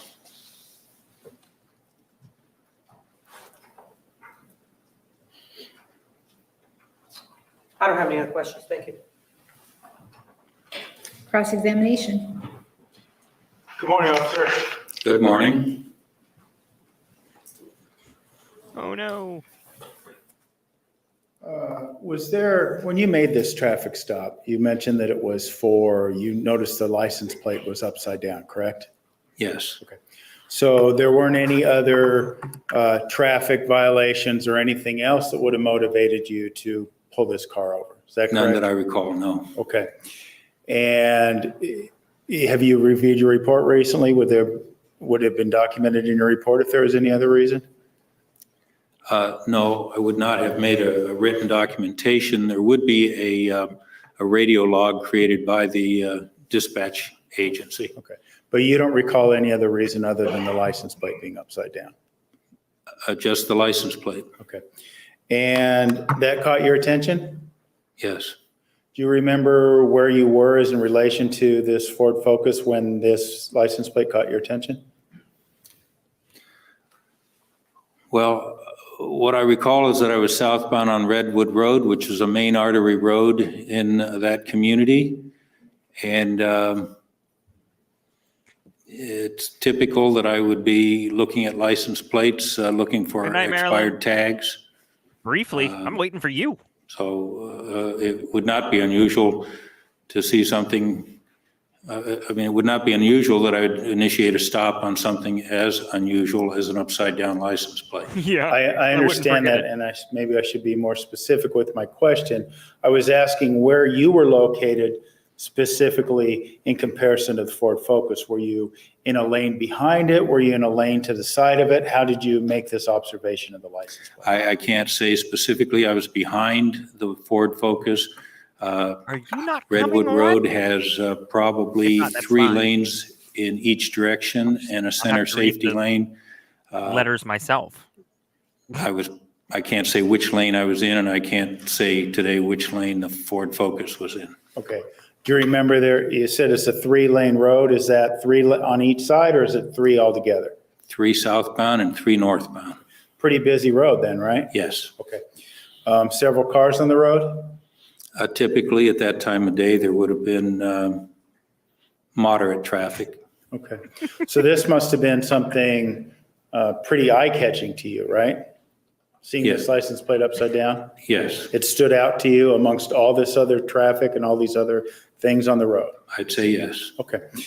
And as a matter of fact, you told us that Irony that was is the a Ford only Focus driver stop of that nature you'd made having in, I ADD. believe, 13 years of patrol. Is that correct? I don't recall ever seeing a license plate displayed upside down on a car operating on the road. Okay. And you also described Miss Arias's demeanor as being surprised. But she said, "Oh, my friends must have be playing a trick on me." Was there anything else about it other than what she said? Was she As soon as this witness anything is about over, it? Was she looked take a surprised that you pause pulled her over for the cause, before you started and I'll read conversing a with her? letter. Not that I recall. She was pleasant. As I recall, it was a pleasant, positive exchange. Okay. Well, thank you, officer. Can you redirect? In terms of whether or not the license plate stood out, wasn't it your job to look for that sort of thing back then? Most certainly, yes. Improper display of a license plate would be a violation. And you look at that as part of your job, right? Yes. And you were asked whether or not there was a report that was written in this case, and you answered, well, no, there's a traffic log. Remember saying something about that? I believe I said a radio log. Radio log. And what's the difference between a police report and a radio log? A radio log is automatically created by the dispatch service, which is Valley Emergency Communications Center. And a police report is a report that I would write. And Exhibit 386, is that the radio log?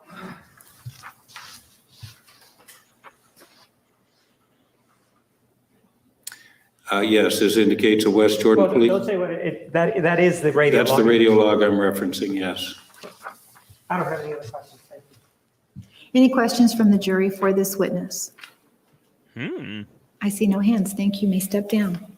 The state may call its next witness. Oh, they may call their next witness. But it's time for Jodi Arias' journal entries. Let's see here.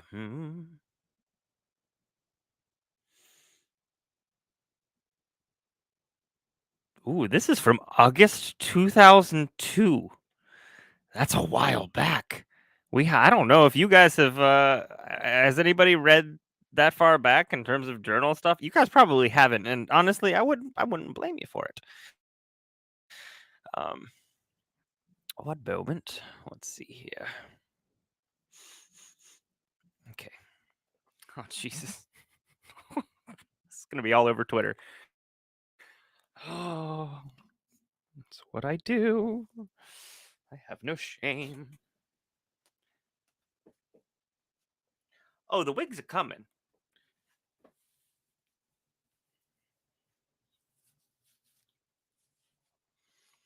Oh, it's just so warm. It's so warm. It just hurts. There's no way this is all right. We're just gonna go that route. That's fine. Okay. I can't hear anything through these anyways. So let's see here. All right. August 2022. Let me full screen this. and increase the font. And hopefully, okay. All right. Then we'll go here. There we go.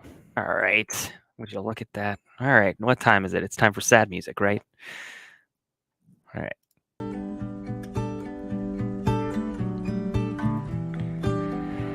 August 2002. Falling out of love is certainly a much slower process than falling into it. Although he, Matt, reached that point long before I did. I know that we are already advanced beings, and we continue to advance with each experience. I am ahead of my progress thus far, and content that I possess the wisdom and maturity to be able to continue cultivating a solid friendship with a rare kindred soul. What we shared was unique, and with that, I learned some very unique lessons. Sounds like a motivational speech that never gets hired. Sometimes it's difficult to grasp what I believed as forever was only preparatory for all experiences to follow. I can truly say that I am a completely different person after our relationship from whom I was before. I will say that the only claim I make for such a radical change is due to the very process by which I think it is one thing, yet it has such a magnificent impact on reality. We truly are what we think.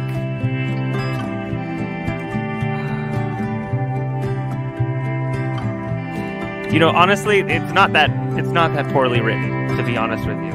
It is not that poorly written. All right. Oh, here we go. Lessons learned in life occasionally need review. Review is what Matt and I had the other day on the phone when I felt so lost. That's called a DTR, define the relationship conversation. He helped me remember. Oh, he helped me remember. Come on, Jodi. You know all of this already. Yes, I do. I must remember to choose, or the default reality will choose for me. The default reality will choose for me.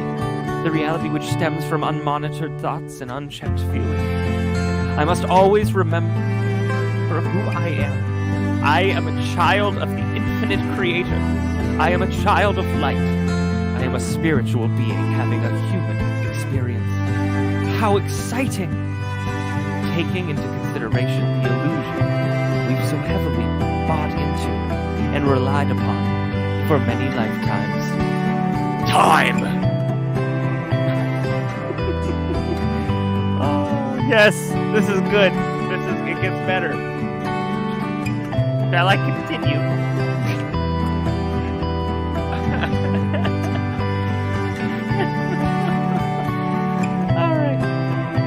March 16th, 2006. I think today is the day that my annual passport to Disneyland expires. Fitting, I guess. What does that mean, fitting, I guess? Oh my gosh. It's currently 5 a.m. and I can't sleep. I think I'm going to take a walk. Once the mind has been stretched, it can never go back to the same shape, size again. That's true. Although with proper brainwashing, I'm sure it can be stuffed, suppressed back into that shape size, although that would make for quite the contortion. Like standing on your head in an interrogation room. Anyway, it's still dark. Maybe just a short walk. What? Okay, well, we're getting an astral projection, y'all. This is fun. February 27th, 2007. Astral projection is referenced in the bold in Alma 29:16. Quote, now, when I think of the success of these, my brethren, my soul is carried away, even to the separation of it from my body. As it were, so great is my joy.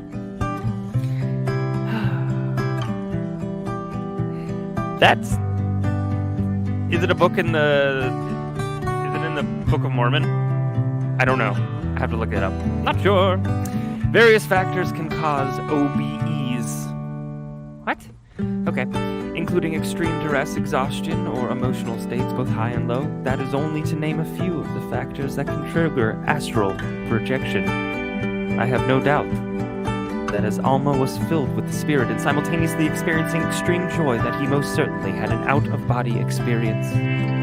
Oh, look! She just pulled a sheet of fresh-baked cookies out of the oven as I was finishing up a delicious omelet. How? Who? I don't know anybody who makes cookies while they're eating an omelet, but hey! That's fine. Oh, while the cookies were cooling, I sat down at the table to enjoy my omelet and begin to read another article from the February 2007 issue of Ensign magazine. The article is titled, "What's in the Cart?" What's in the box? What's in the cart? By Alfred W. Koch. I don't really know what his last name is. It was a brief account of a boy's experience in war-torn Germany during World War II and the struggle he and his family went through for the most basic necessity, food. As he recounted his story, it touched me deeply and moved me to tears. As I sat there reading that article with fresh, hot, nutritious food to eat. My house permeated by the... Alright, her autocorrect is just... I'm guessing... Yeah, this is sentence structure is messed up. My house permeated by the delicious smell of cookies out of the oven. Oh, boy. Oh. Here we go. Here we go. Sing it. Sing it? I don't know about that. Today has been an incredible day. I arrived at Travis's house a few days ago on Saturday. 6/2? Actually, it was Sunday. She corrected herself.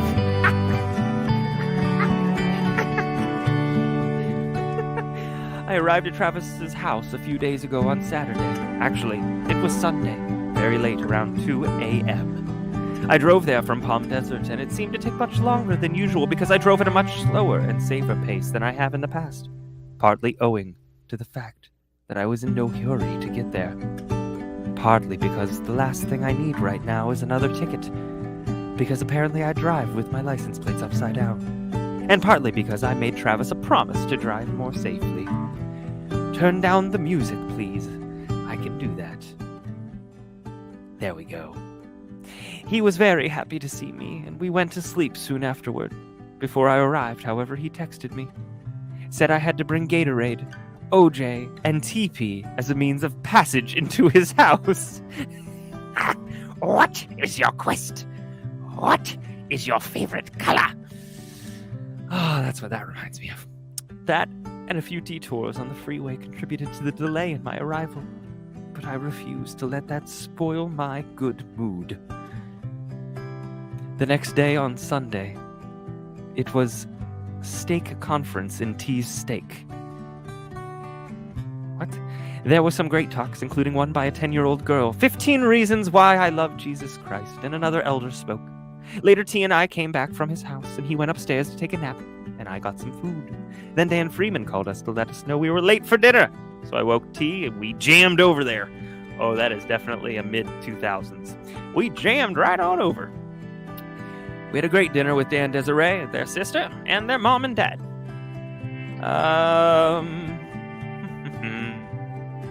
Trying to get to... They went to sleep. Did they? Free shuttle. Felt so close to him today.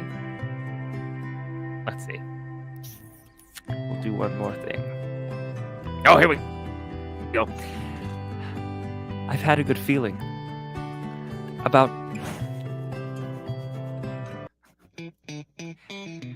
I've had a good feeling about Niagara Falls for a while. At least the last months. Not a proposal, but possibly. I think more just like some wonderful progress will occur in our relationship, but that is still a few weeks away. And it's possible that I would be off about that. Who knows? But one thing is for sure, I do love him. I don't think he feels quite the same way. Unfortunately, sometimes I think I get a feeling or vibe coming off of him that feels like it, but he's never said anything. If he did, just say it. I'd be so happy. I think it would elevate our relationship to a better, higher level. It would certainly put me on cloud 9 and alleviate silly insecurities and occasional uncertainty I have about him. Those things are natural, I guess. Recently, I've gotten a few suspicious feelings, but he assures me everything is okay and I'm worrying over nothing. I believe him. Plus, I'd rather spend a little bit of time worrying over nothing than worrying over something. Wow. Well, 4 years ago, this is where I thought I'd be.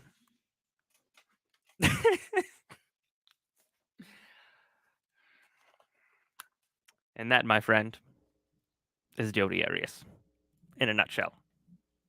As Austin Powers would say, no, this is me in a nutshell. How did I get into this bloody big nutshell?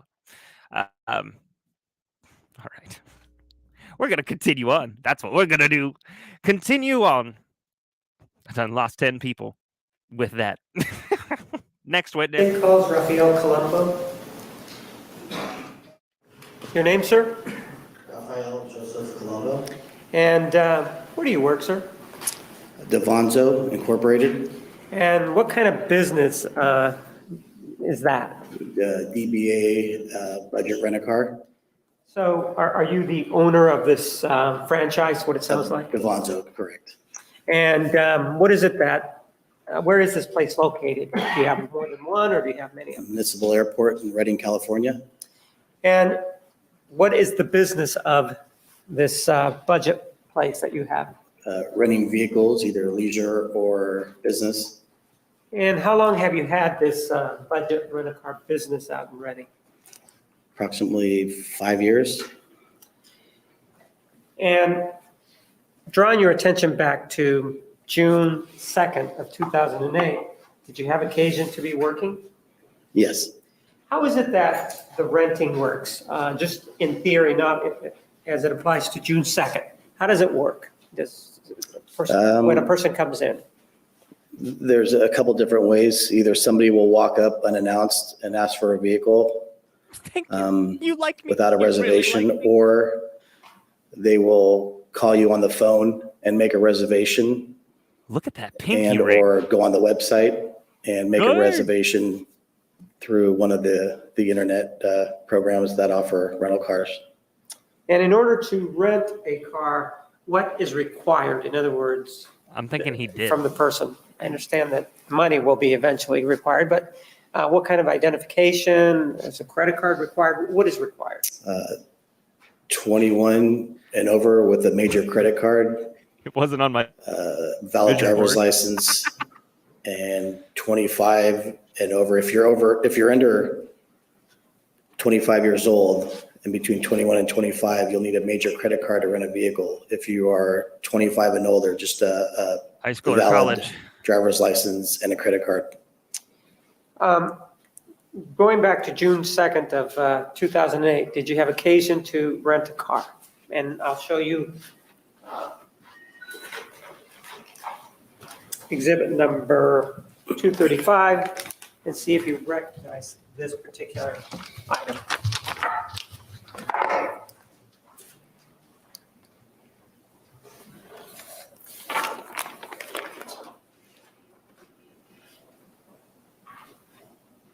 I do recognize it. And were you the person who actually was the clerk associated with that car rental? I was. Thank you, And Sandra. is that a true and accurate Appreciate it. copy of the car that you rented back on June Thank you. 2nd of 2008? And the time was what, 8:04 in the morning? 8:04 in the morning. This would be accurate. All right, and is that the original? It looks like to be an original. Is it, or is it just a copy? This is the original. All right, I may have it back. I move for the admission of exhibit number 235.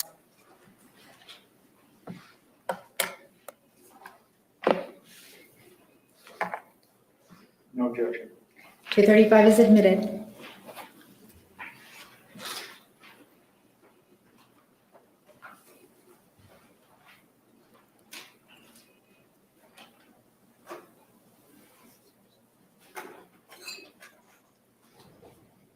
Sir, I'm going to take it out of its packaging so we can Bingo. look at it.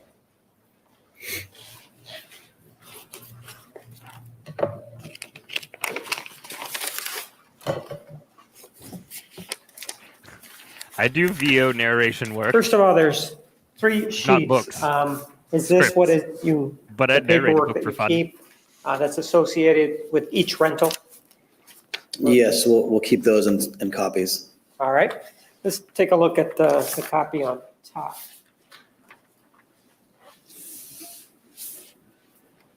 First of all, there's the name here. Do you see that? I do. What's the name? Jodi Arias. Is that the person that rented this car? Yes, sir. Is that person who rented the car, is she in court today? Yes, sir. Tell me where she is seated and what she is wearing. She's dark hair in the black on the left-hand side of the desk right there, my left. Your Honor, may the record reflect the identification of the Or a bad defendant? thing. Yes. With regard to this particular transaction, what was Miss Arias's demeanor when she came up to rent this car from you? Very pleasant.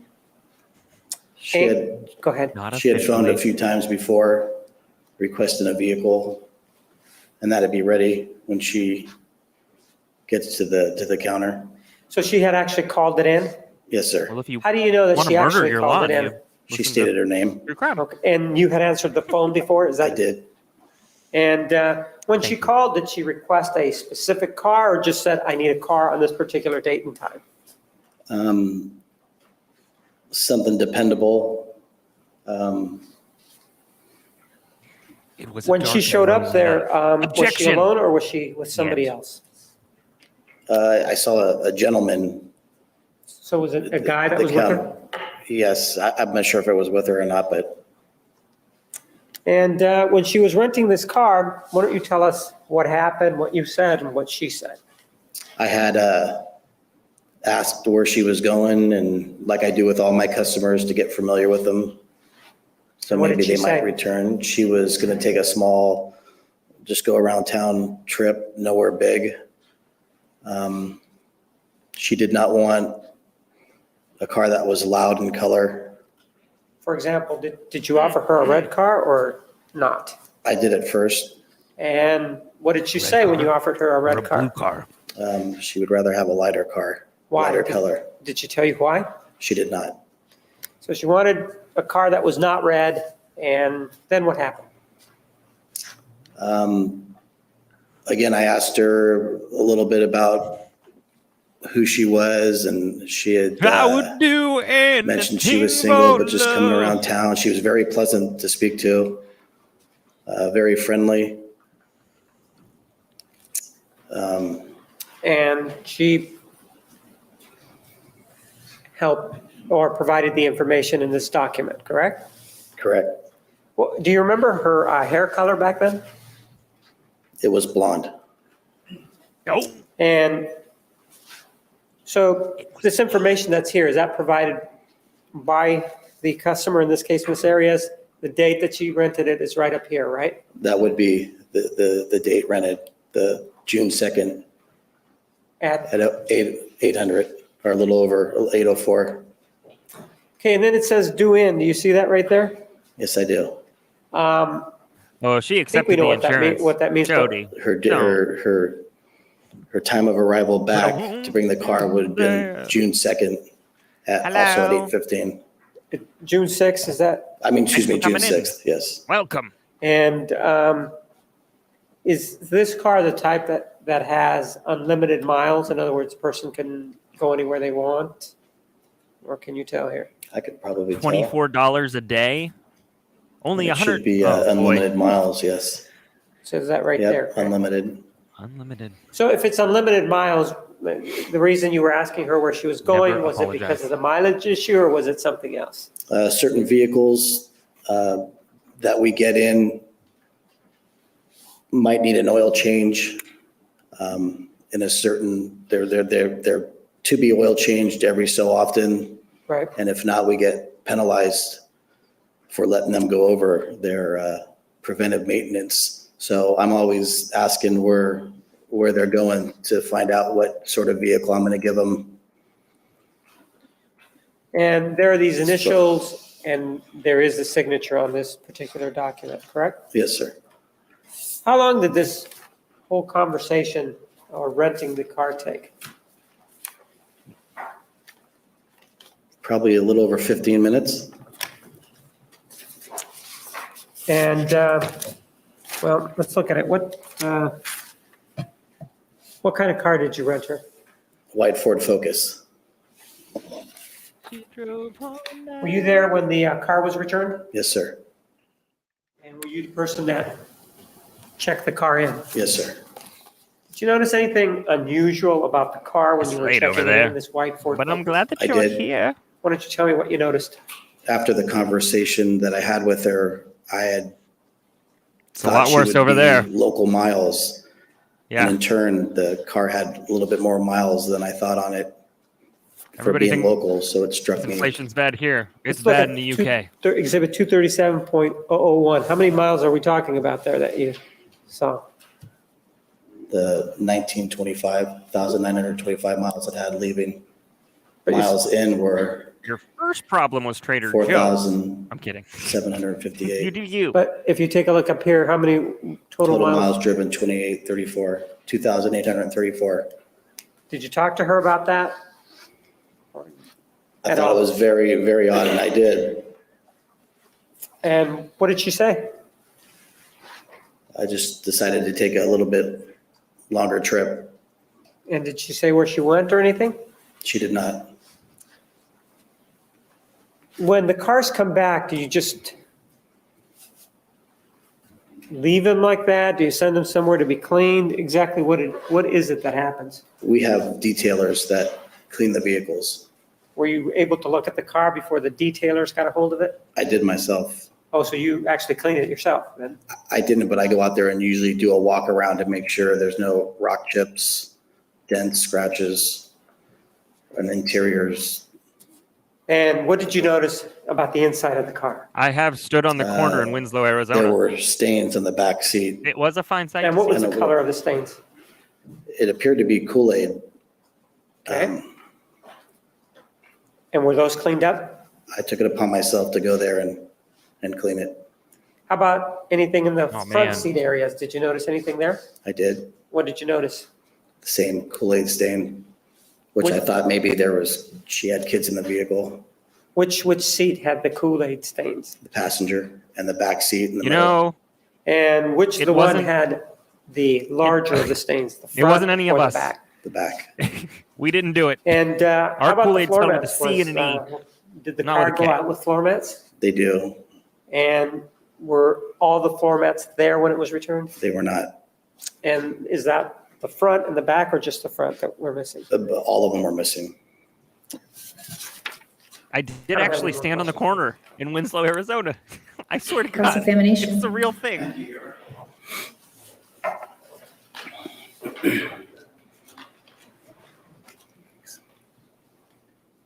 Good morning, sir. One, I want to make sure I understood you correctly. Are you the owner or the manager of this budget rent-a-car, or you maybe both?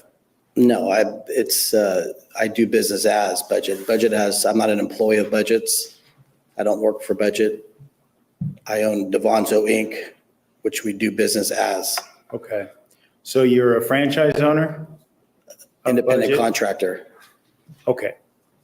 But you do business as a budget as rent-a-car? Budget Rent-A-Car, but I have, like I said, there's nothing as far as me working for them. Okay. I think I understand that. Are you familiar with the business practices of budget rent-a-car, then, having run one for a while? Yes, Okay. And how long have you run the budget rental See? a little over 5 years. Okay. On the corner. And this is at the Redding Airport, correct? Redding, California? Correct, yes, sir. There's the flatbed Ford. Based on your experience and knowledge of the business practices with budget rent-a-car, do you know, do they associate with or contract with any companies like Orbitz.com or some of these search engines that let you look for, compare rental car prices throughout companies? Yes, sir. They do that? Yes. Okay. And are you aware when you get the car rental, whether or not, what the source was of where it came from? There's a code in there, and sometimes I could, I should have thought maybe about not this. what company Orbitz, but I do know that they either made it 35 cents. via the 800 number or online. Okay. 35 cents. And is that something that's on the form, or is that something on some paperwork we don't have with us? 35 cents. It would be on the reservation itself, which we don't have. Okay. And then when Miss Arias called you, that was a follow-up based on a reservation that had already been made, correct? No, I'm not aware. I don't know. Okay, you don't know. No, I didn't see her in the system earlier. I mean, I can't recall whether I saw her in the system or not, but I do know that she called me. Okay, all right. And she called you to ensure that a vehicle would be ready, is that right? Yes, sir. Okay.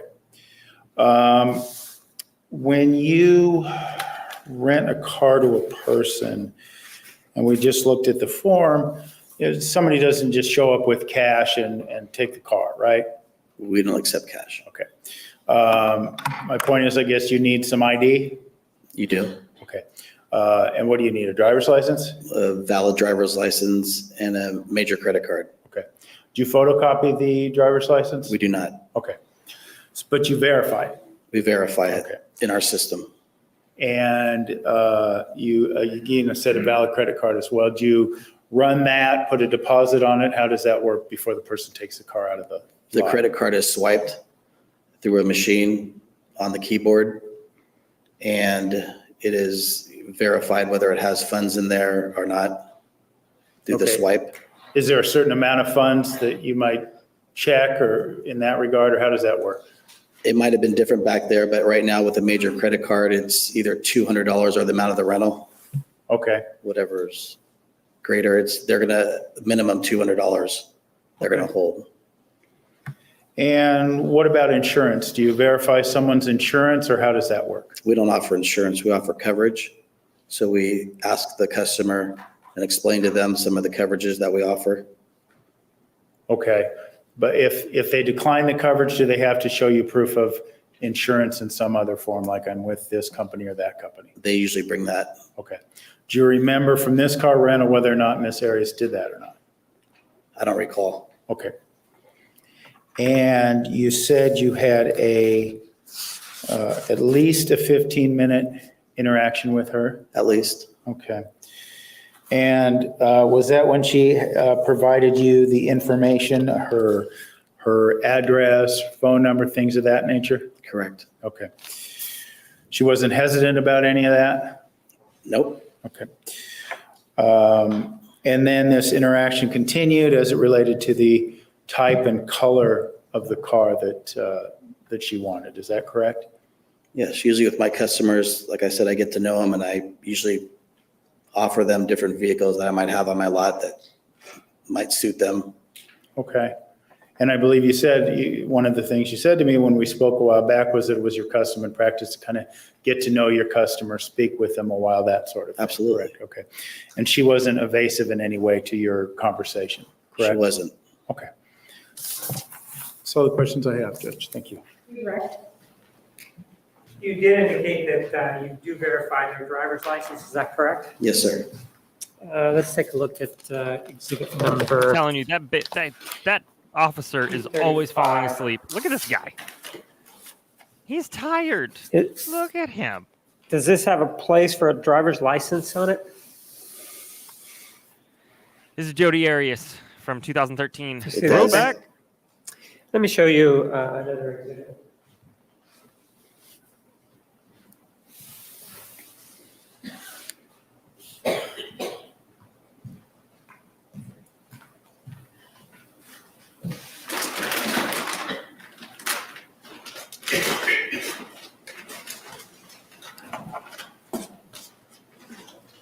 Take a look at exhibit 241.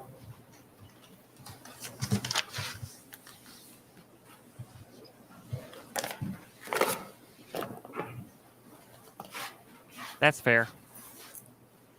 Fair. Up here you have four last numbers of 7137. You see that up there? I do. And in front of you, you have a driver's license, right? Yes, I do. And does that have the last four digits of that driver's license or what? It does. And what are they? 7137. So that's the driver's license that's involved, correct? Correct. And the name on that driver's license is who? that you have? Jodi Arias, yeah, it matches contract. Okay. If it was 2013, yes. But no. Look for the initial exhibit 241.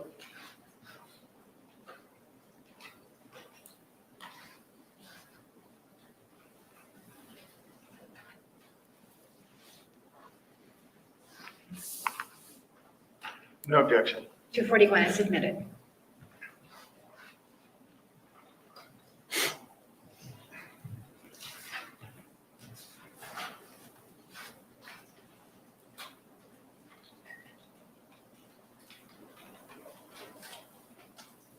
Let's take a look at it.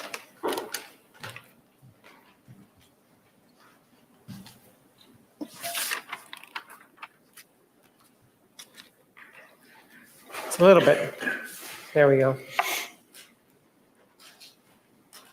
And the address there, it's a P.O. Box 622. So That's weird. does a person, obviously a person does not have to list Can a you put a- residential address where they live. They can just give you a P.O. Box and then rent something.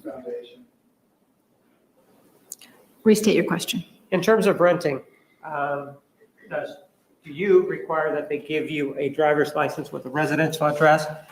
Or is a P.O. Box okay? We're in a rural area, so PO boxes, especially at that time, were fine. They're trying to readjust that where they would need a physical address, but back then PO boxes were accepted. And your cars that you rent, does California require them to have both a front and a back license plate? Yes. I don't have any other questions. Thank you.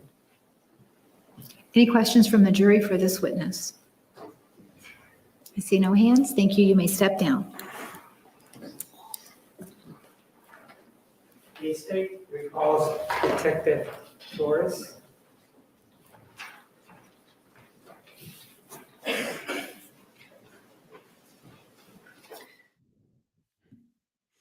They're recalling Detective Flores. Awesome. He's back.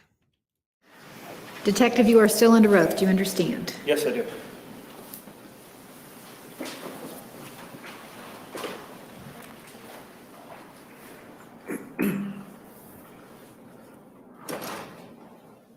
Your name? Esteban Flores.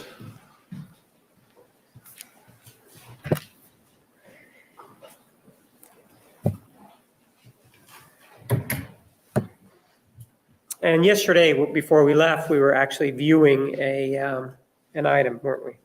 Yes, we were.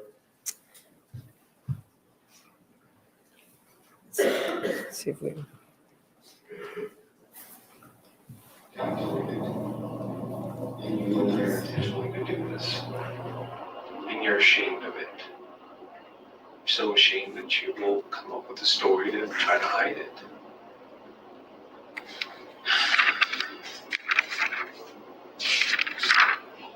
I was there the day that I didn't do Travis's wife. You haven't convinced me. I hope you can convince the jury, but I doubt it very seriously. Because there's no evidence of anybody else being there. Nobody.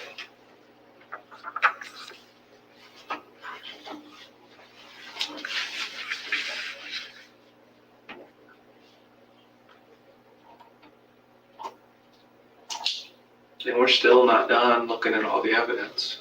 We still have other things to check in the lab and other blood swabs and other things like that. And every time they call me and tell me, hey, we've checked this, points at Jodi. Hey, we've checked that, that points at Jodi. Nothing points at anybody else. Do you want to be truthful with me?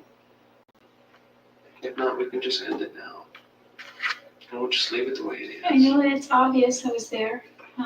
No, it's obvious that you committed a crime, that you hurt There's Travis. no reason for No, me to hurt him. it's not like that. It's, I know that you did this and you refuse to tell me why. There's no You reason. refuse to tell me why. There's no reason somebody else would come in and do this to him. There's no motive whatsoever. I haven't found any. What is my motive? Jealousy, anger, fear, if you're being alone, angry at him for not keeping you in his life. I don't know. That's why I'm trying to figure it out. There are so many motives with you.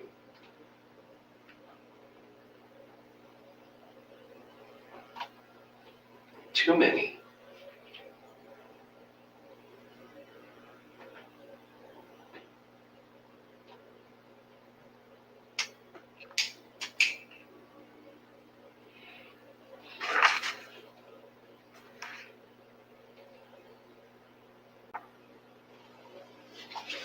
We know you had a 25 auto.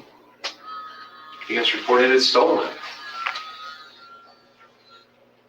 Covered the ammunition and it matches. We recovered a shell casing. It matches the ammunition.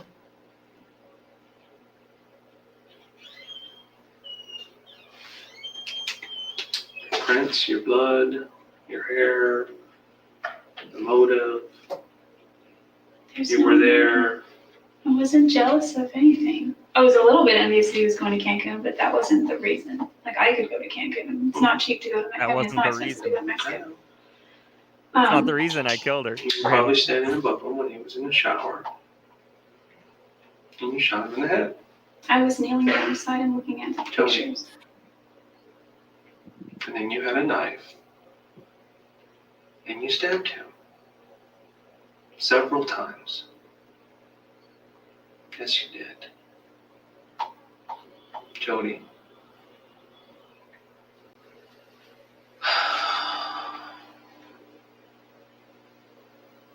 Tell me the truth. Please. Or if you want, we can stop here. It doesn't matter. You've given me so much already. Why stop? Do you want to? Do you want to continue? Do you want to tell me the truth?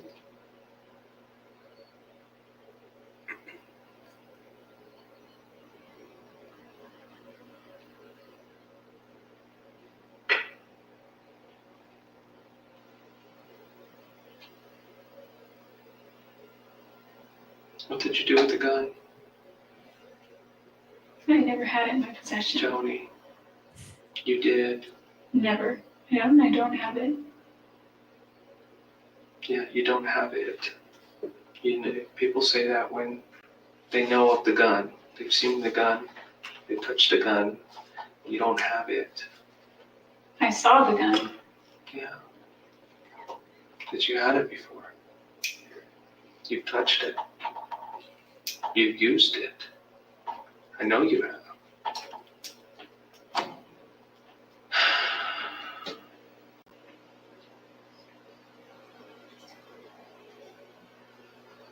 I don't think I've ever even fired a gun. I've done bows and arrows, but not guns and water guns, yes, but not a real gun. And the gun that I got on Friday was never used. So you're going to continue to tell me that you didn't do this to him? Did not kill Travis. I believe you did. I truly believe you did. And there's nothing showing that anybody else did this. Nothing.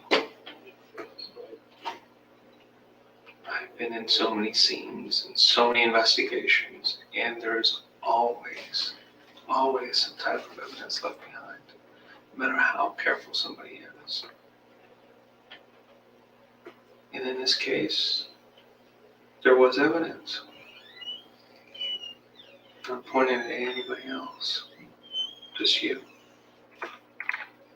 And that's what I have to go by. And that's what my report's going to say. Okay. If I had planned to hurt him in any way, I'm not the brightest person, but I don't think I could stab him. I think I would have to shoot him continuously until he was. All right, one moment.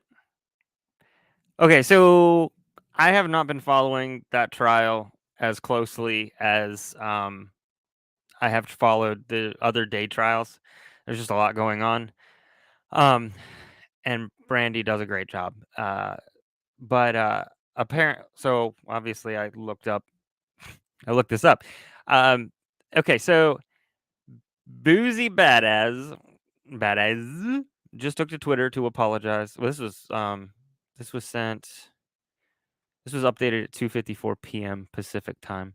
But I'm sorry and I love y'all forever to his kids. He cleared the air on one case, but he was dragged back into another legal mess, getting arrested by federal agents. A spokesman for the district attorney's office says that Boozy was in court Wednesday for an appearance on his ongoing gun case. The good news, the case was dismissed. The bad news, he still had another pending legal issue. And so he was arrested by federal agents outside the courtroom as soon as he as soon as he left. As soon as that gun case ended. They don't know what the circumstances are. As for the gun case, reports say that he was involved in a traffic stop last month when they discovered 2 handguns. That's fun. Oh, man. All right. Wowzers. Dead, if that were my intention. And again, I bring up the gloves again, but I would have to wear gloves because, I mean, I'm not too worried about prints. I guess they're all over anyway, but I would never stab him. If I had it in me anywhere to kill him, the least I could have done was make it humane as possible, or quick, or something, you know? I don't think killing is humane, so to speak. I don't mean it that way, I just mean, I know what you like, he was still alive. mean. Yes, he was. He was alive for a while. And I knew that he'd been shot first and he was still alive and possibly tried to get away, maybe even tried to fight back. I think he was in shock. I just remember waking up and. But you didn't see him fight back or anything, did you? He just kind of collapsed there and. No, he was here. Outside of the shower. And then you pulled him this way, you tried to get away with him, but then he couldn't go any further. He said he couldn't move. Yeah. He said he couldn't feel his And that's legs. the last place you saw him. You said that he stopped and kind of collapsed right there. She No. was standing there, he was over here, and it just doesn't make any sense. He was still like able to move. He was all, I guess he was all conscious up here, sort of still. That's He wasn't like on his leg or on his knees or on his feet. He wasn't walking. It's crawling. Yeah, I'm trying to think if when I got him from there, he was sort of using his legs, but he wasn't standing up. If you're going to continue on that route, I don't think I'm going to go any further.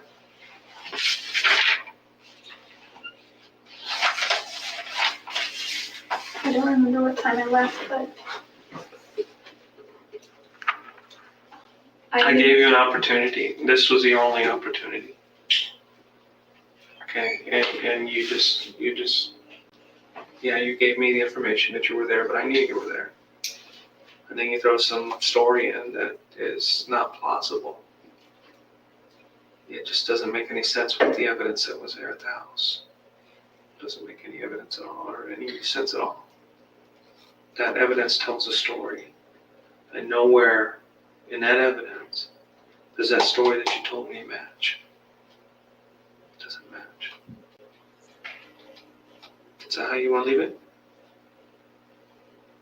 You want to stop here and that's how you want to leave it? I know that I didn't take Travis's life. And I know Oh, that I you know don't. you did. Okay, I know you don't believe me. I don't believe you. As long as I am here, someone else is happy. And it's not them. So you're just going to let these two people get away with it? There's not even any way to identify them. One was male, one was female. They were taller than me, not by a whole lot.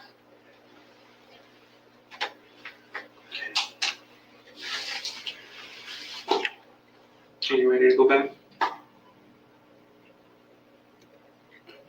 Yeah, I guess I'd still like to say something to his family, but I don't think I have anything that would bring them comfort. Okay. Maybe I could write them a letter.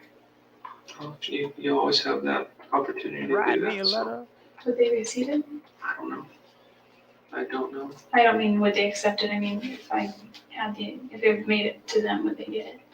Do you know? Yeah, I don't have their, I'm not gonna provide you their address. I know his. They know grandmother's where you're address. gonna be, and if they wanna make contact with you, they can do that. That's fine, I know his grandmother's address, and I guess if I could mail it, but I don't know if that's something. Well, let me see if I can get someone to take it out. You're absolutely sure you wanna leave it like this? I don't know what else to say.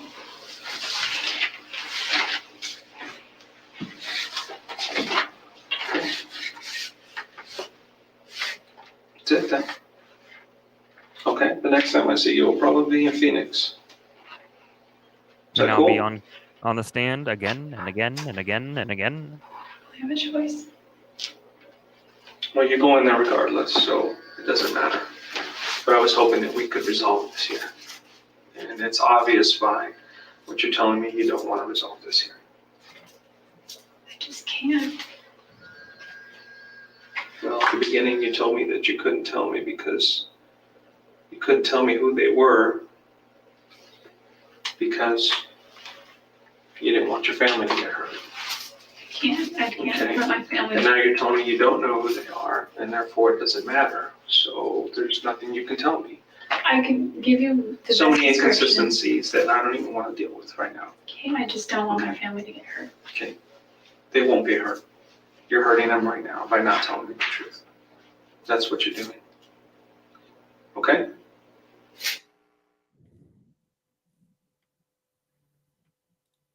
Examination.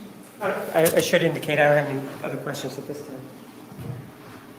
At this time. But we'll be Detective, it's calling been you a back. while since you and I talked. We've seen numerous clips throughout the past few days. Before we talk about what we saw on those clips, I want to go back to some of the things we discussed, or you discussed with Mr. Martinez a while back.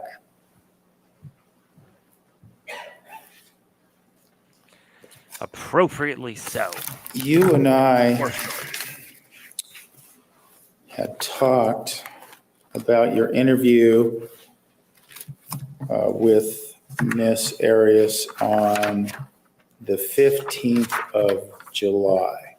Remember talking to me about that? Yes, I do. Okay. And we talked about some of the things that you said in there about Mr. Alexander portraying himself a certain way, but he's not. Do you remember us discussing that? Yes, I do. Okay. And we also talk about referring to Mr. Alexander and Miss Arias, how they kept their relationship hidden from everybody else. Recall we talked about that? Yes, I do. Okay. And one of the final things we talked about is that you had made the comment that maybe you were. You're saying relevance. This, may we approach? You may. And Detective, a few days back, we also talked about your comment to Miss Arias that you were just going there to have a good time and something got out of hand, correct? Yes. Okay. Now, after we talked about that, Mr. Martinez talked to you about techniques, interview techniques, interrogation techniques. So that's kind of what I want to talk to you a little bit about. As you've said, I believe 19 years with the police department, correct? Yes. Okay. And you've been trained in interview techniques? Yes, I have. Okay. And you've been trained in interrogation techniques? Yes, it's the same thing. Okay.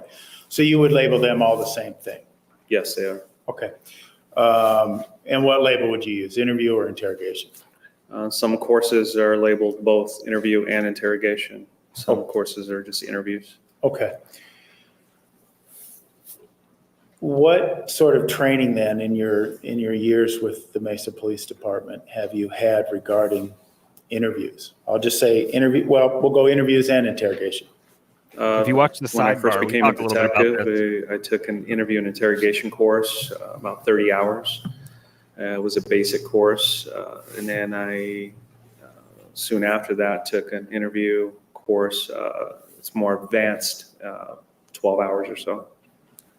Okay. Is that it? Don't go. Yeah, basically, yes. Okay. And before you became a detective, were there courses in the academy on interviewing, that sort of thing? Yes, there are. There are some basic courses in the academy on how to contact people and how to interview people, yes. Okay.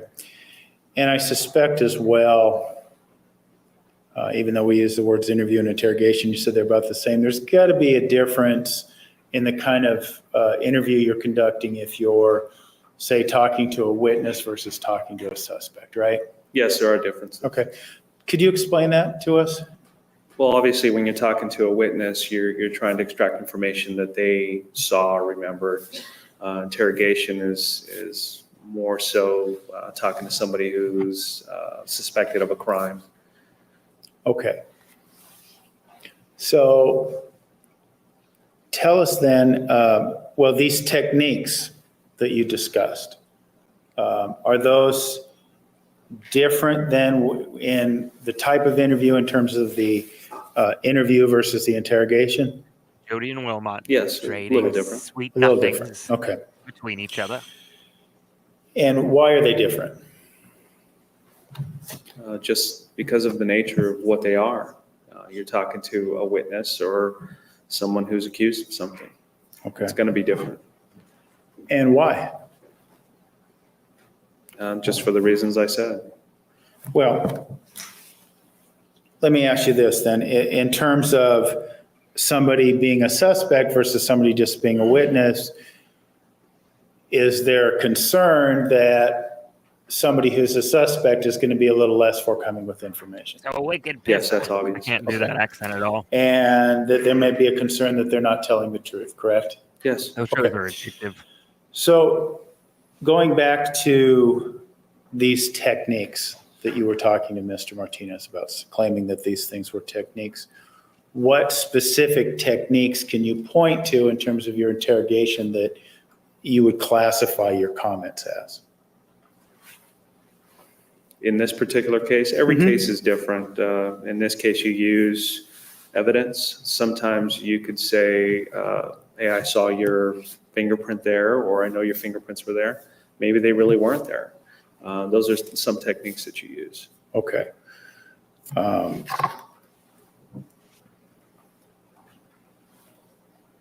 Well, what technique were you using then when you said maybe you're going there to have a good time with him and something got out of hand? What technique is that? That's usually what we call a theme. As you're talking to somebody, as you research their backgrounds, you kind of get a somewhat of an understanding of what their life is like and what relationships are like, and you develop a theme in that case. Okay. And that's the technique. Okay. Yeah, that's Nermy. And as it relates to Mr. Alexander portraying himself a different way, and he's not really that type of guy, what kind of theme would that be, or what kind of technique would that be? I was kind of playing on her emotions at that time. You saw her as emotional? No, not really. Okay. But you were playing on it despite the fact that you said you didn't see it, right? I was hoping. Okay. Yes. And about the relationship being hidden from everyone else, your claim was that's the technique as well. Yes. And what technique is that? Same technique. I was hoping to play on her emotions. Okay.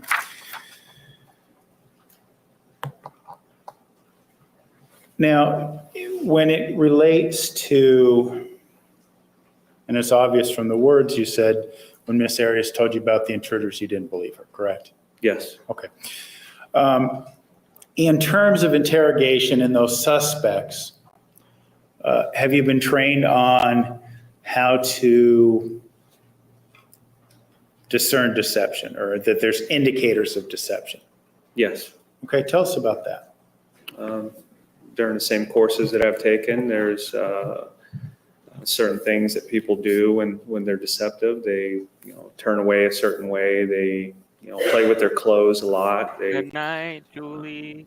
You can tell when they're reaching in the back of their mind to try to find something to tell you. Okay. And I believe that you said that within 30 seconds to a minute, you could discern those sort of patterns. Is that right? I don't remember saying that. Okay. Let me ask you this. How many, and I'm sure I'm not expecting an exact number, but how many interrogations have you conducted over the years? I don't really remember.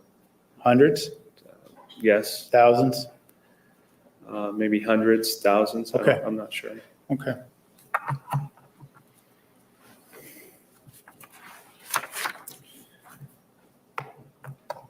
Now, when you talk about indicators of deception, you talked about really nonverbal indicators, what you just told me. Would you agree with that? Yeah. You're talking about nonverbal indicators. Okay. Are there verbal indicators? Meaning in terms of what they tell you? Could be. Okay. Let me ask, based on your training and experience, is there, I mean, when people lie, is there, generally speaking, based on your training, an effort to throw a little truth in there to make the lie more believable? Yes. Okay. It has to be plausible, right? From the lie's perspective, he or she is trying to get you to say something or believe something plausible, right? Yes. And your job then as a detective, I would imagine, is to kind of sort out some of that, right? Yes. Okay. Now, in one of your answers, there was some discussion about you attempted to find a handgun or knife, and you didn't find one. Is that correct? That's correct. Okay. Were there knives recovered Yes. at the Alexander home? Yes, we did. Okay. And what sort of knives did you recover? Kitchen knives. Okay. How many, do you know? I don't recall off the top of my head. Several, a set, perhaps? A set, there was a kitchen block that was Okay. taken. There were knives in the wash at that time, the Okay. dishwasher. And none of those will be determined to be evidence related to this crime? We couldn't determine if they were the ones used or not. Okay. And you said, before we get back to the interviews, you talked about you searched in the yard for the gun, for any evidence, I guess, but any weapon, right? All around the residence, in and out. The front yard, backyard area? Yes. Okay. What about the neighborhood? We really didn't have anywhere to go. Okay. No. Neighbor's yard, anything like that? You didn't look there? Everything in the immediate area. Okay. All right. We looked at.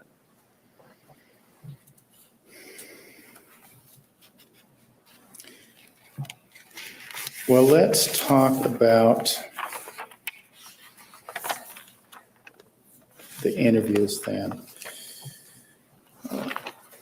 On July 15th, you felt as if you had enough evidence to arrest Miss Arias, correct? Yes.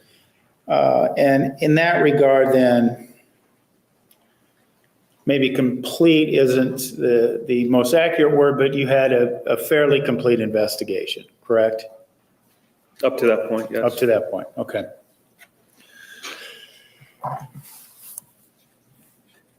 Now, if I need to refresh your recollection with the videos, we can do that. But one of the first, well, we watched several, but we had one video that really centered around a period of time when you and Miss Arias were conversing about the advantages of her moving to Mesa, or her move to Mesa. She spoke about some of the advantages. Do you remember seeing that video a couple days ago? Yes, I do. Okay. And in that video, she made a comment to the effect that Travis told her that they could still hang out if she moved in Mesa. Do you recall that? Yes, I do. Okay. And did you in your investigation later determine hanging out being a code for having sex? No, I don't remember that. Okay.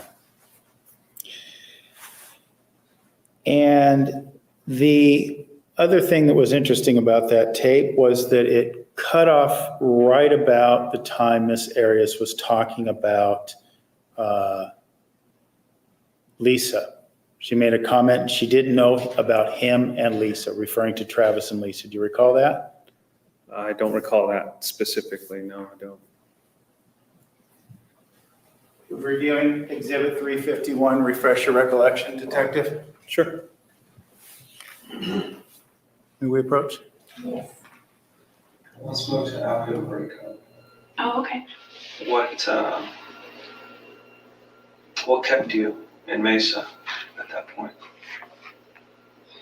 I actually moved to Mesa a few weeks after we broke up. Really? hmm Okay. I mean, as far as the timeline goes. But, I mean, if you want to call it our official breakup, shortly thereafter, it's like we were still seeing each So other. you guys were seeing each other, but it was a long distance type relationship. It was always long distance when we were officially dating. We didn't re-date, we dated from about the beginning of February to about the end of June. So February, March, April, May, June, about 5 months total. Okay. In June of 2007, you guys broke I up. think it was procedure. And then you moved to Mesa. Yeah, I moved to Pretty Mesa sure it's sort gonna of. fail. Most He was- people, when they break up, they kind of go their I own know, way. and it was, and plans were already in order for me to move there. Could do like a I Super was already Nintendo speaking hard with a reset friend on that who was- trial. You know, Blow in the I was gonna be cartridge. her roommate, and I was her roommate for a short time. She's kind of flighty. She's a great girl, though. I had talked to Travis about maybe going to Southern California instead. And he's really persuasive. He persuaded you to stay there in Mesa. He kind of was playing up all the advantages if I did come to Mesa. And if I did, he said, it's a great place. We could still see each other and hang out on occasion. This church is very strong. You'll make a lot of friends. And I already knew all this stuff prior because we talked about that.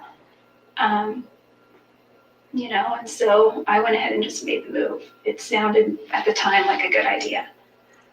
And you guys continued to kind of see each other at that time? Yeah, at the time I was sort of living more across town over by Greenfield. Do you know where that is? Yeah. It was up Greenfield near Broadway. Greenfield and Broadway were the nearest cross streets. And that's where the girl that I was originally talking with, I moved in with her. Yeah, it's kind of like Yeah, a child place. yeah.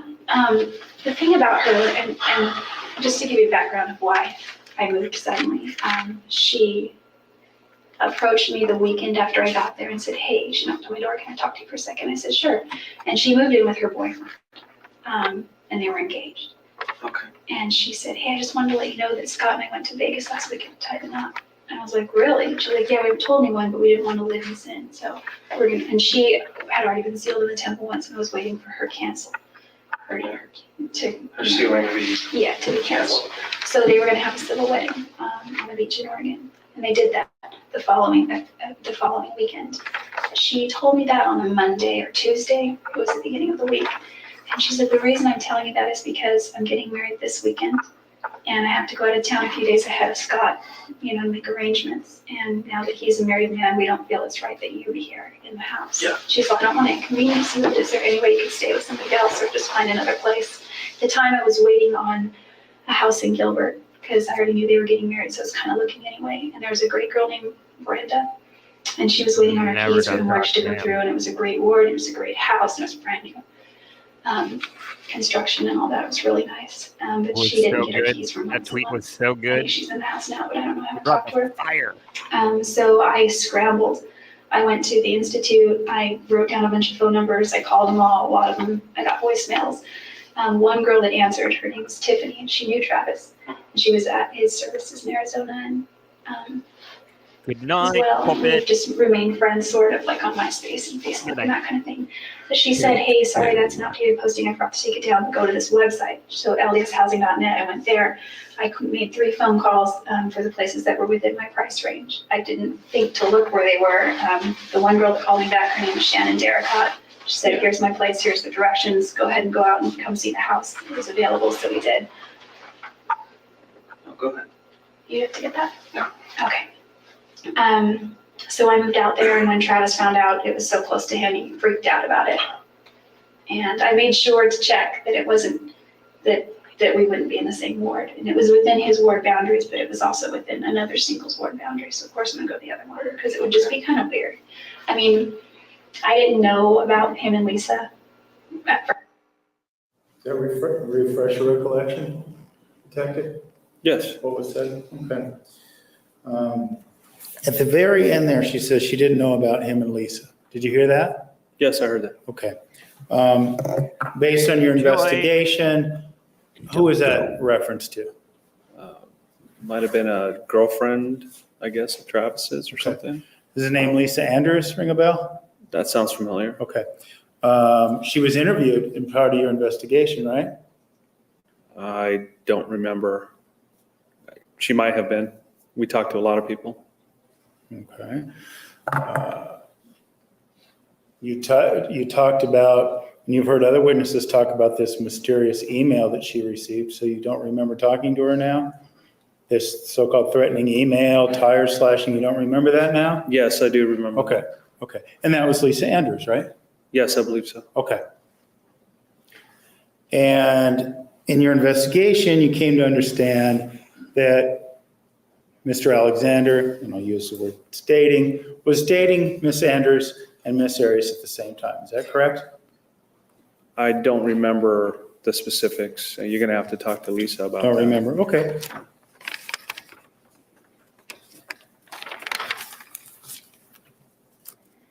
I broke the window out your car. I don't know how it goes, but I know that's the song. And we also saw you in the course of these interviews. Sir, Said you told Miss Arias that you don't think she planned it, something got out of control, correct? Yes. Is that more technique? falling asleep. Yes. Chalking that up to technique, okay. You also said you do not see a cold-blooded murder. Again, is that going to be technique? Yes, it is. Okay.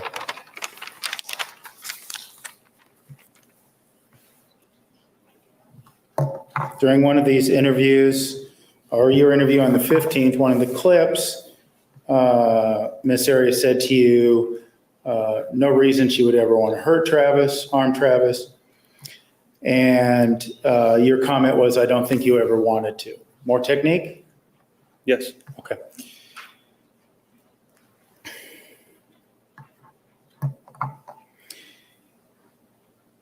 Now, these techniques, they're very specific for interrogations, correct? They're not too specific. No. Well, they're for interviewing and interrogating suspects, right? It's a little, we talked about the difference. Yes. It's techniques that you employ on a suspect. Yes. Okay. So when you were interviewed, and we talked earlier that you were interviewed by a news program, CBS 48 Hours, right? Yes. Okay. And you would then have no need to employ any of these tactics when you're being interviewed by a reporter, right? No. Okay. So if you repeated some of these same techniques when you were engaged in that interview with CBS, or you said some of these things, that wouldn't be techniques, right? No, it wouldn't be techniques. No, it wouldn't be techniques. You'd have no reason to use it. So why would you say some of these same things? Some of the techniques I believed. Some of them were So true they're not all beliefs that I techniques. believed. They're not all techniques. Some of them are what you believed, right? Techniques are some truths that you do believe. And at that point, when I was interviewing her, I was just kind of reaching at things. I didn't know where she was going with the story. Okay. And, So of course I would reach out and try to figure out where she's coming from. okay. And this interview you had with the correspondent from 48 Hours on CBS, that was subsequent to the July 15th and July 16th interviews you did with Miss Arias, correct? Yes, it was. Okay. Several months, correct? Yes.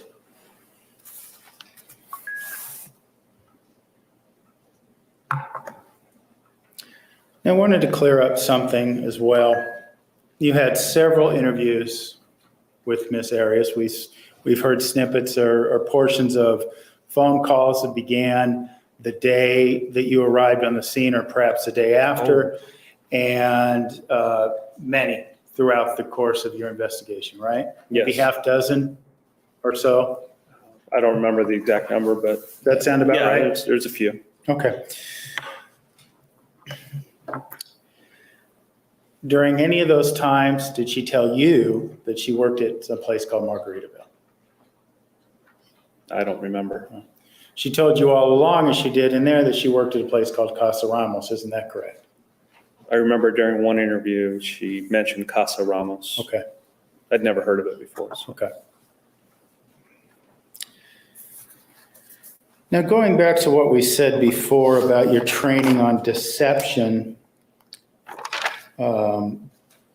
before lunch, we talked about how there's an element of truth in a lie to make it plausible, right? Yes. Okay. Let me run back over then some of the things in this last snippet we saw over yesterday and today. She told you a story about intruders entering the home, right? Yes, she did. One male, one female, right? Yes. Okay. And during this story, and we heard her say that she ran into a closet, correct? Yes. Okay. And we also heard her say that Travis was shot but still alive, correct? Yes. Okay.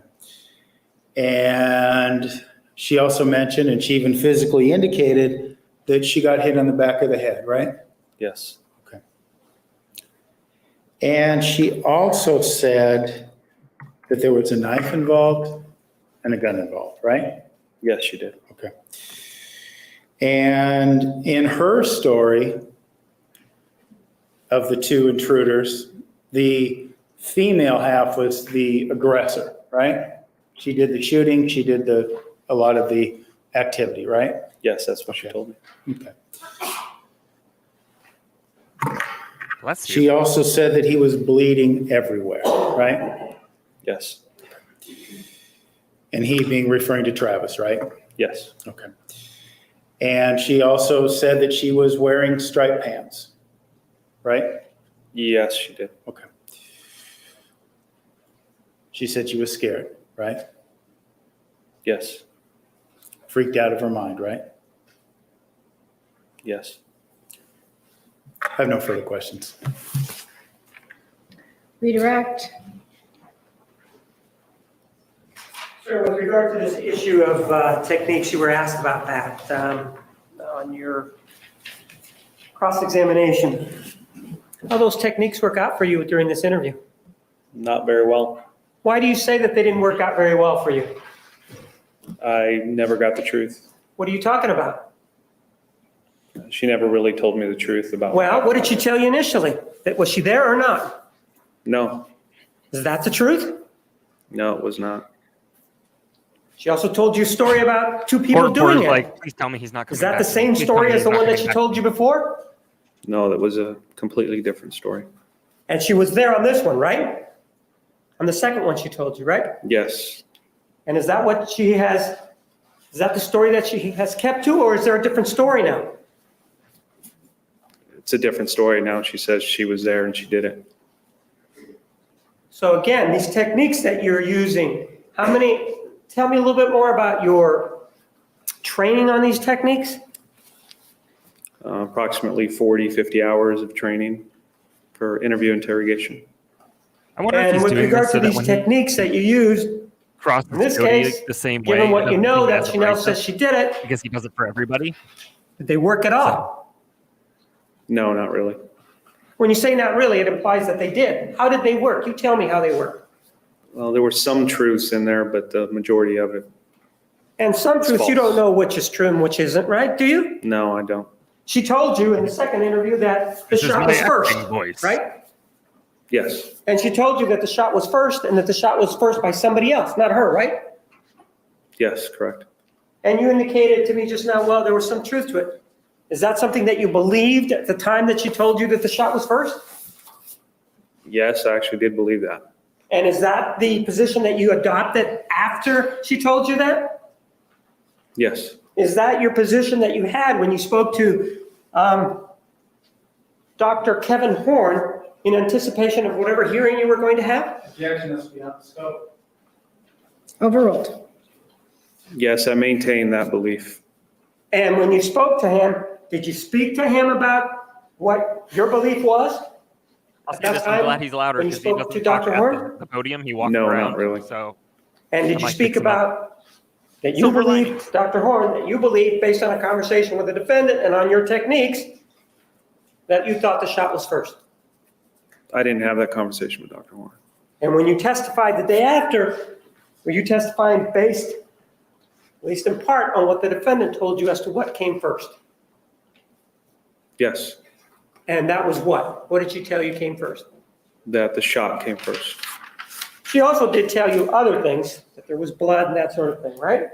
Yes, You were asked about this issue about whether or not you believe that she was out of control, she was a cold-blooded murderer, did something she didn't want to. Is that what you believe, or is that something that you use to try to perhaps get at the truth in this case? Objection is irrelevant to what the detective believes. Rephrase. Why did you use those phrases, sir? yes, it was part He of my did. technique to try to figure out what happened. was at a Boy Scout You were camp. asked about zip whether or lining. not you went on 48 hours. Do you remember that? Yes, And you were asked about Which is super- having spoken to super them, sad. right?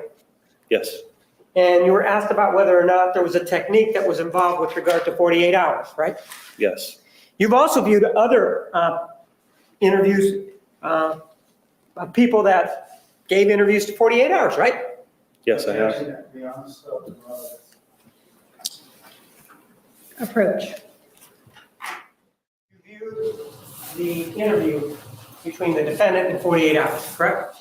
Yes, And with regard to the story that she gave there, did it differ from the second story that she gave you in huge amounts, the story that she gave you on July 16th of 2008? the second story? Yes, the second story. No, not much at all. You were asked about the July 16th, 2008 statement that she gave you about who was the aggressor, Good night. whether or not the female was the aggressor and that sort of thing. Do you remember that line of questioning? Yes, With regard to what she told you, did she ever tell you that somebody held a gun to her head during this interlude or during this incident? yes, Who did she say put the gun to her head? the male. And what did the male do with regard to the gun after he put it to her head? Let her go eventually. And with regard to, did she ever tell you of anybody looking in her purse? Did she ever discuss that with you during that interview? Yes, And what did she say with regard to who was the person that actually looked in her purse? the male. So in terms of this case, did she ever say who did the shooting? Did she ever tell you if she saw who actually, in her story, who did the shooting or who shot Mr. Alexander? No, And this is the same person, this story about who's the aggressor. Was this the same person that told you that previously she wasn't there? yes, I don't have anything else. Anything else, Mr. Nerman? I do, Your Honor. These 48-hour interviews of Miss Arias, you seem to have a pretty good memory of them. Is that correct? somewhat. Okay. The interviewer didn't ask all the same questions you did she? I wasn't there, I don't know. I only saw Well, what was captured on camera. You saw what was on camera? Okay. As far as what was captured on camera, did the interviewer use the exact same script that you did? No, No. She asked more questions, right? Different questions. yes, She asked Miss Arias, she said that this looked like a classic case of domestic violence, didn't she? I don't recall that You one. don't recall that one? Okay, I'm gonna see if you recall questions about Mr. Alexander being abusive towards Ms. Arias. Do you recall the interviewer asking her about that? No, I don't. Okay. And as it relates to Ms. Arias, I'm going to guess you don't remember, but Ms. Arias being Mr. Alexander's booty call. You don't remember that? Or do you? That somewhat, yes, I do. That's somewhat familiar. Okay. And that they discussed the idea that Mr. Alexander would call her late at night requesting sexual favors. Do you remember that being discussed? No, I don't remember that. Don't remember that either. Okay. A moment, Your Honor. Yes.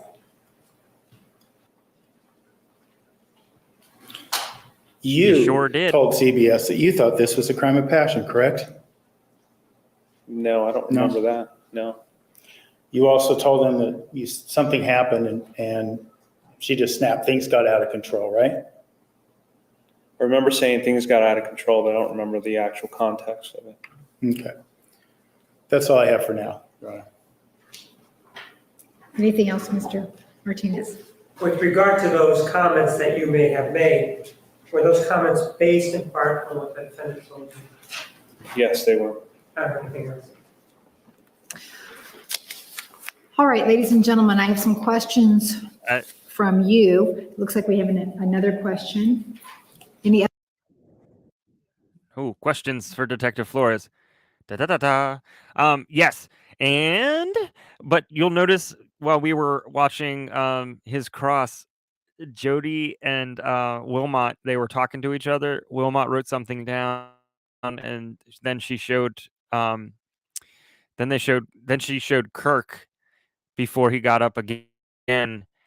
And my guess is that this was kind of like, this was Jodi being like, do that thing. She really wanted to direct this entire show. So yeah, I have a feeling that it was from her. I bet you have questions. Honestly, the whole booty call thing sounds a lot like Jodi. It sounds like something she would use as defense. Honestly, I don't see Kirk bringing that up unless Jodi was like, ask this. other questions for this witness? Counsel, please approach. All right, Detective, the jurors have some questions for you. Were there any sets of knives that appeared to be missing a knife? No, we didn't find anything like that. Was Yes, the she gun brought that it. was used to kill Mr. Alexander found in Miss Arias' possession? No, it was not. Why were the fibers found at the scene, sandals and pillows, not sent out to compare them? We didn't feel it was necessary at that time. When you personally interviewed Mr. Alexander's roommates, was there ever a mention of their concern for his extended absence, June 4 through June 9? No, they believed he was in Mexico already. They didn't know his schedule. What were the alibis given question. by those roommates? That's a really good question. One was working and the other was actually staying at his girlfriend's home, and they were house sitting for her parents. Did Mr. Alexander have a boarder or another person living in the house? No, just the two roommates.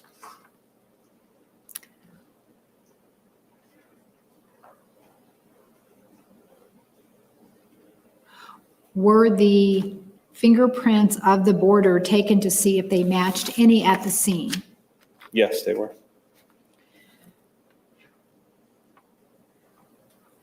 With regard to the knife or gun, was Mr. Alexander's old BMW searched? No, it was not.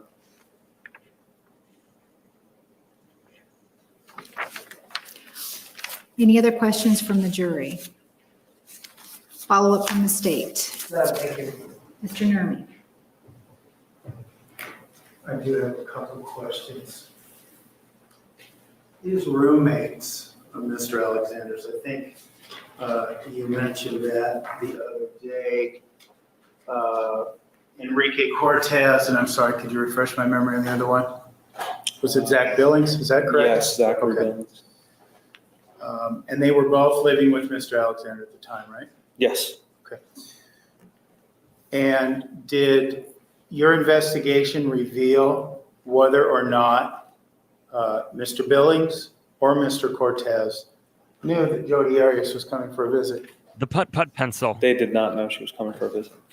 Yes. And based on your Nicely done. investigation, did you obtain any knowledge that either Mr. Cortez or Mr. Billings were warned against this so-called dangerous stalker to call the cops if she showed up? Objection, yes. Overruled. I had no such information. No information. Thank you.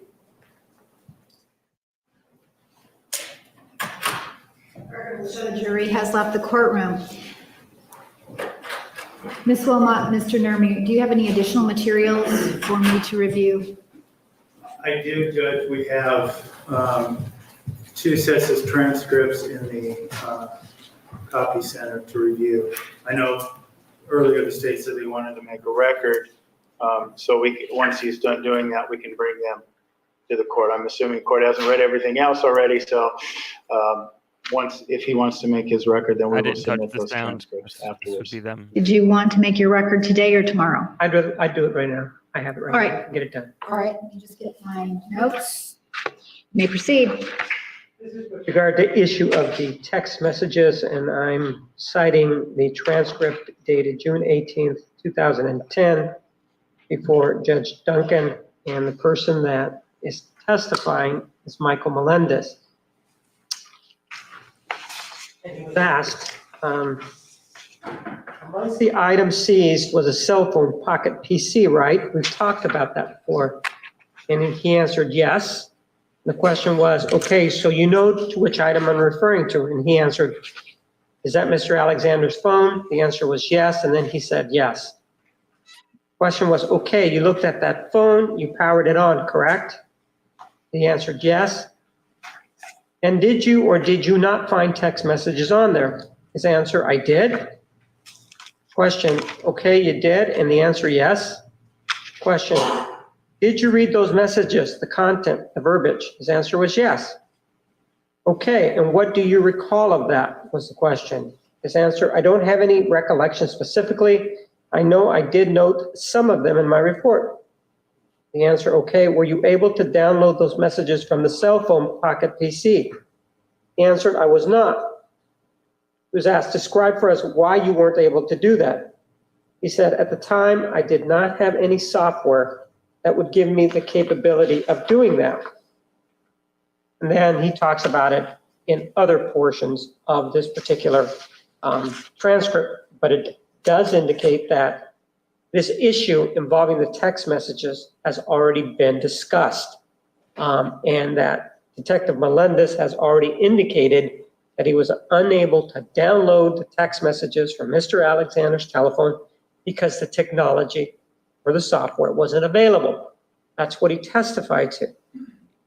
In the argument that was presented to you previously, after the person from Verizon testified, he and the person from Verizon, Jodi Judge Citizen, actually loved her indicated that because she they doubled didn't as the keep defendant these text And messages the courtroom kept other than charges. 2 or 3 days.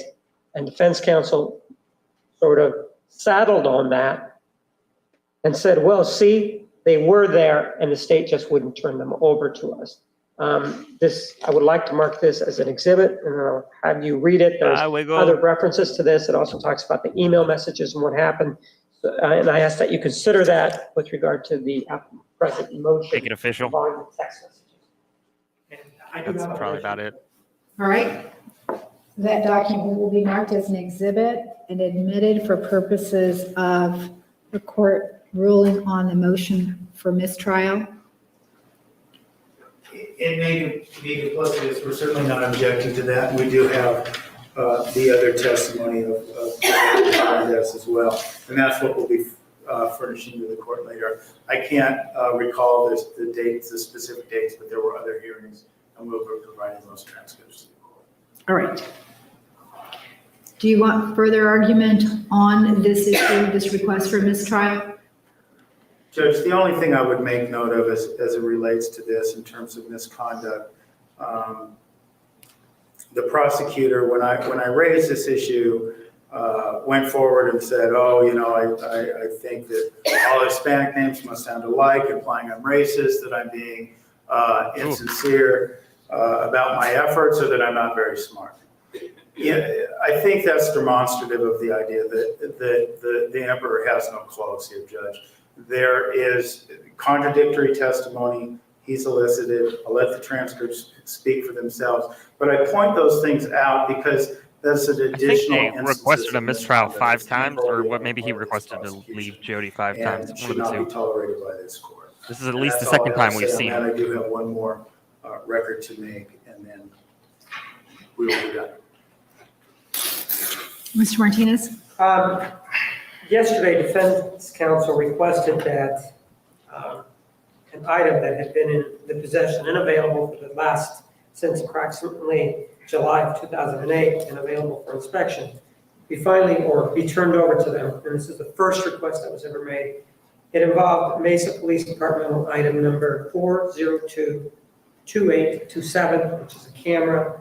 Ostensibly, it belonged to the defendant. It was seized from one of the homes that was searched up in Wairika, California.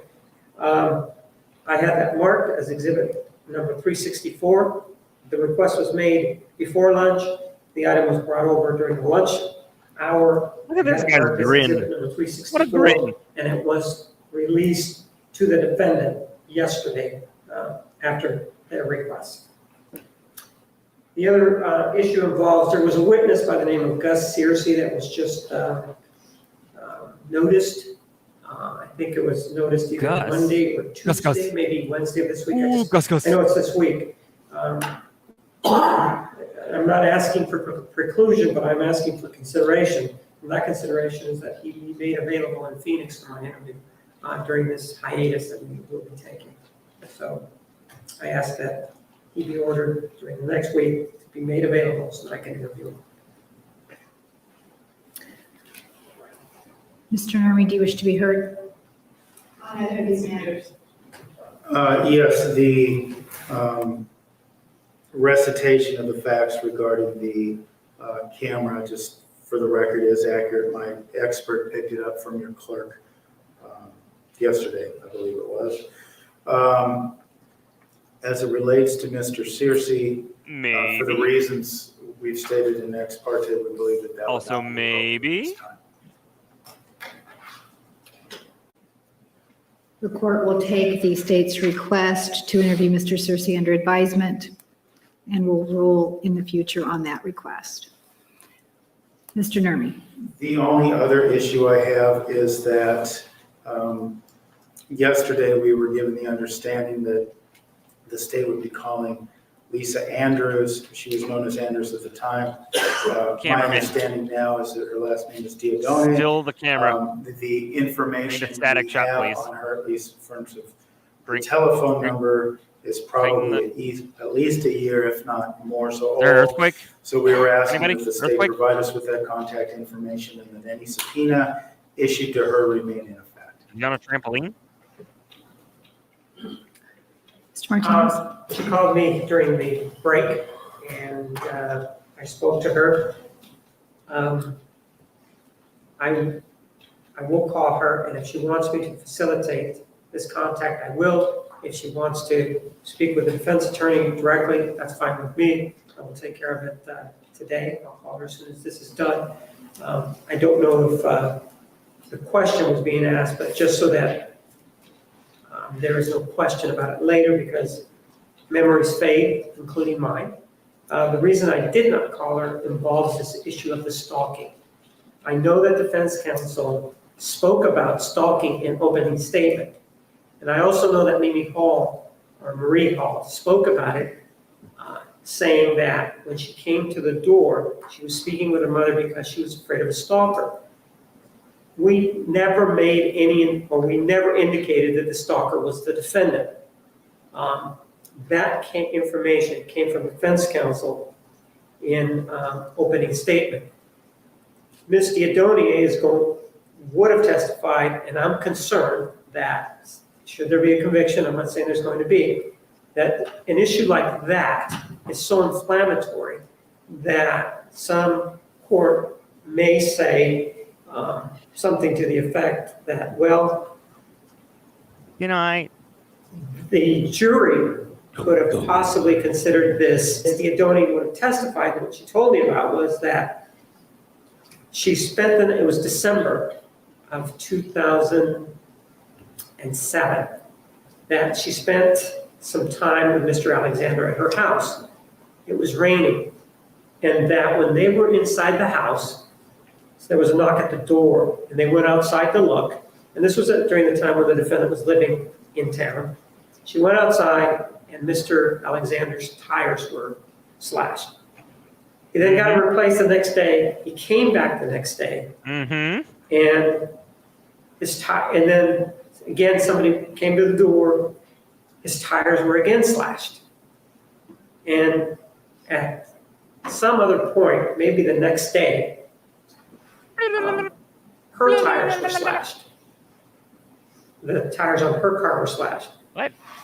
She slashed when her they were tires? inside after finding that her tires had been slashed, she was concerned that her safety was at risk, and she asked Mr. Alexander to spend the night. Double slash.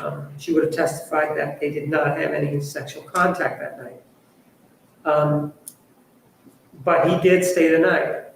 The next day, and she remembers the date as December 8th of 2007, she received a letter from supposedly the stalker, but it came from a John Doe accusing her of a number of religiously based sins, such as you're an unworthy whore, things like that.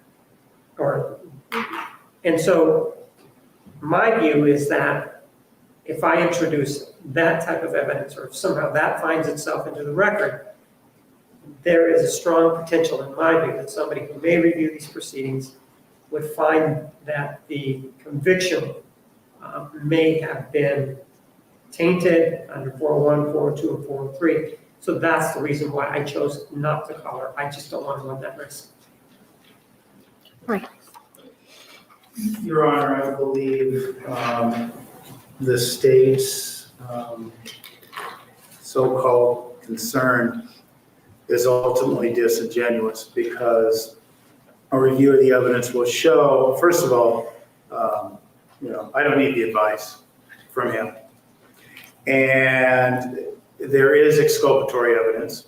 We've also, that Ms. Andrews, not very long at all. or Diodoni, has to offer. She was dating Mr. Alexander at the same time that he was sleeping with my client. The other issue is that there has been evidence of her as a quote-unquote stalker that the state has elicited. So I believe it's disingenuous. I believe I'm within my, he's basically trying to imply that there'll be an IAC claim somewhere down the road.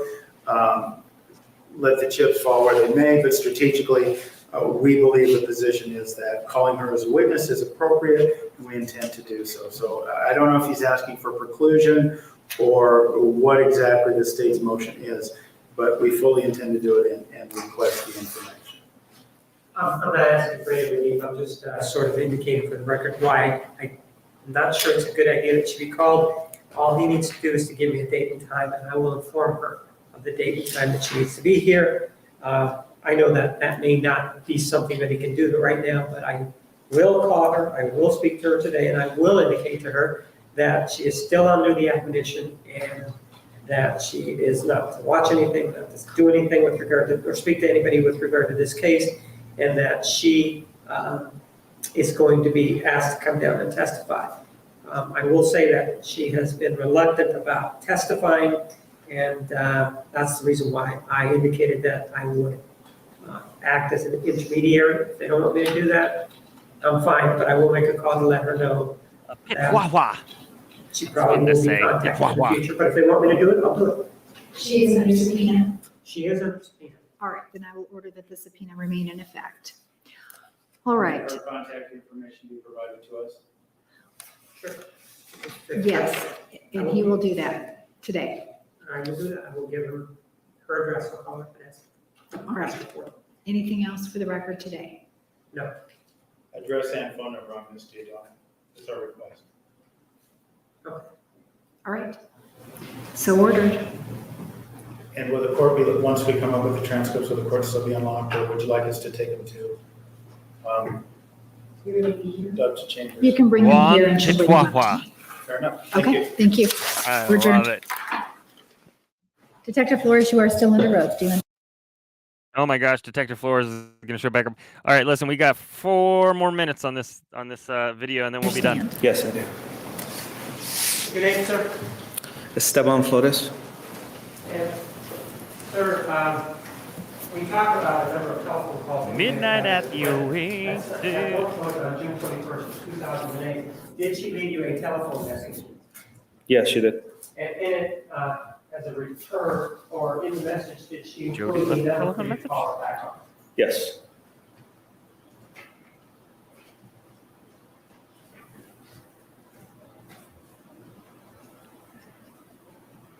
Carmen, I am not a camel.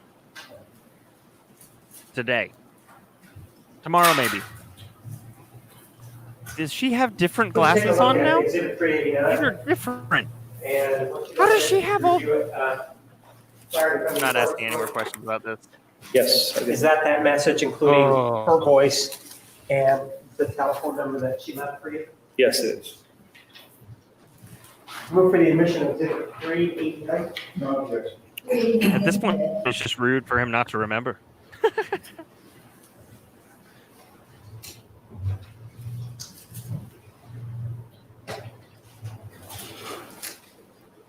Oh, hold on.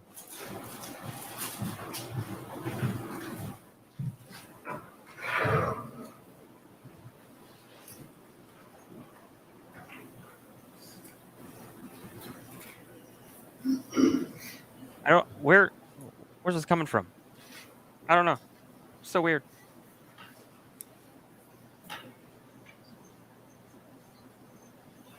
Yeah. Yeah, for sure. She's a prisonista.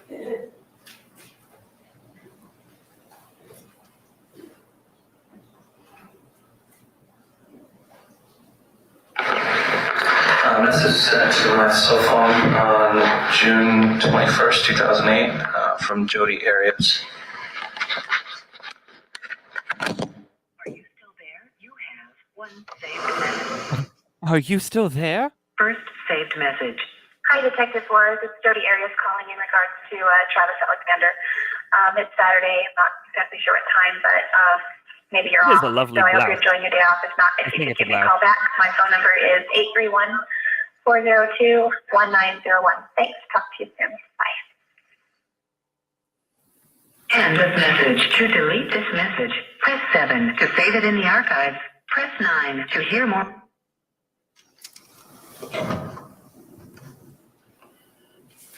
I don't know what that was proving, but she called him.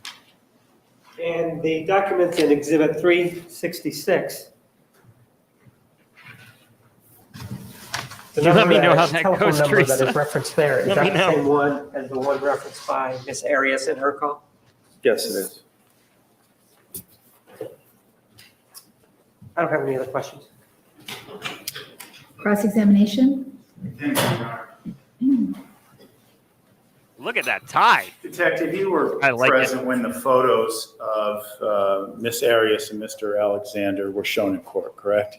Yes. Okay. And those were recovered from the camera on the scene, right? Yes. Okay. And that was a few weeks after the investigation began that those photographs were actually recovered, right? That's It correct. took a couple weeks for your forensics department to obtain those? Yes. Okay. Before they obtained those, had you had any other evidence that Miss Arias was at Mr. Alexander's home on June 4th? No, I don't believe so. Okay. So you spoke with That's a numerous nice friends tie. I like of that his, tie. right? Yes. Okay. You and your other investigators, people at the scene, that sort of thing. Numerous people at the scene. friends of his, right? Yes. And the roommates, and none of them gave you any information, the idea that Miss Arias was coming to visit Mr. Alexander, right? That's correct. Okay. Sounds to me like it's a secret, right? Objection calls for speculation. Sustained. Nothing further. Redirect. Oh, Kirk. Kirk Any is like, questions from nah, the jury for this witness? it's fine. See no hands, you may step down. You may call your next witness. Woo! Wow, that was an interesting night. There's a lot of good stuff going on there. It's so interesting to hear the mistrial motions and stuff. That stuff's always fascinating. Let's see, what was this one? This was 17, part 2. Okay. The next video is a Sprint representative and a friend of defendant Jodi Arias. That's going to be fun. That's going to be a good Friday. I bet. For sure. Oh, my goodness. Oh, y'all, thank you so much for sticking in. I appreciate it. It's always nice to hang out with you guys. Donkey!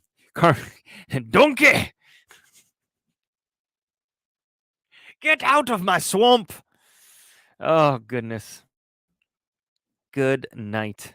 Y'all, thank you so much. Day court tomorrow. If the judge is consistent, between 9 and 9:15. I'm sure Brandi will post something, and then you'll see it on the page. And then no night court tomorrow. This banner needs to go away. No night court tomorrow, but we will be back on Friday, and then after day court. And then Sunday is WTF. WTF. And Brandi will be back. Brandi will be back for that. Today, Sidebar, our kind of one-shot cases, Sidebar was released for everybody. So that's up now on the channel. Feel free to check it out. It's on the Norfolk 4 and False Confessions. It's gotten some good reviews so far. Thank you to everybody who's watched it. So it's open for everybody now, so you can check it out. The next one we're doing is the Shell Lake murders, where we're also going to talk a little bit about mental health in Canada. And so thank you all. We really appreciate it. I appreciate it. I know Brandi does. I always feel safe saying that we appreciate it, both of us. And thanks for coming into Night Court. You know, you guys are the best. You guys are the best. This chat's awesome. It doesn't. There's nothing that beats it. So thank you. Goodness gracious. Listen, take care of yourself. Take care of your family. And don't forget to smile. Court is now adjourned. We'll see you guys on Friday night. Bye.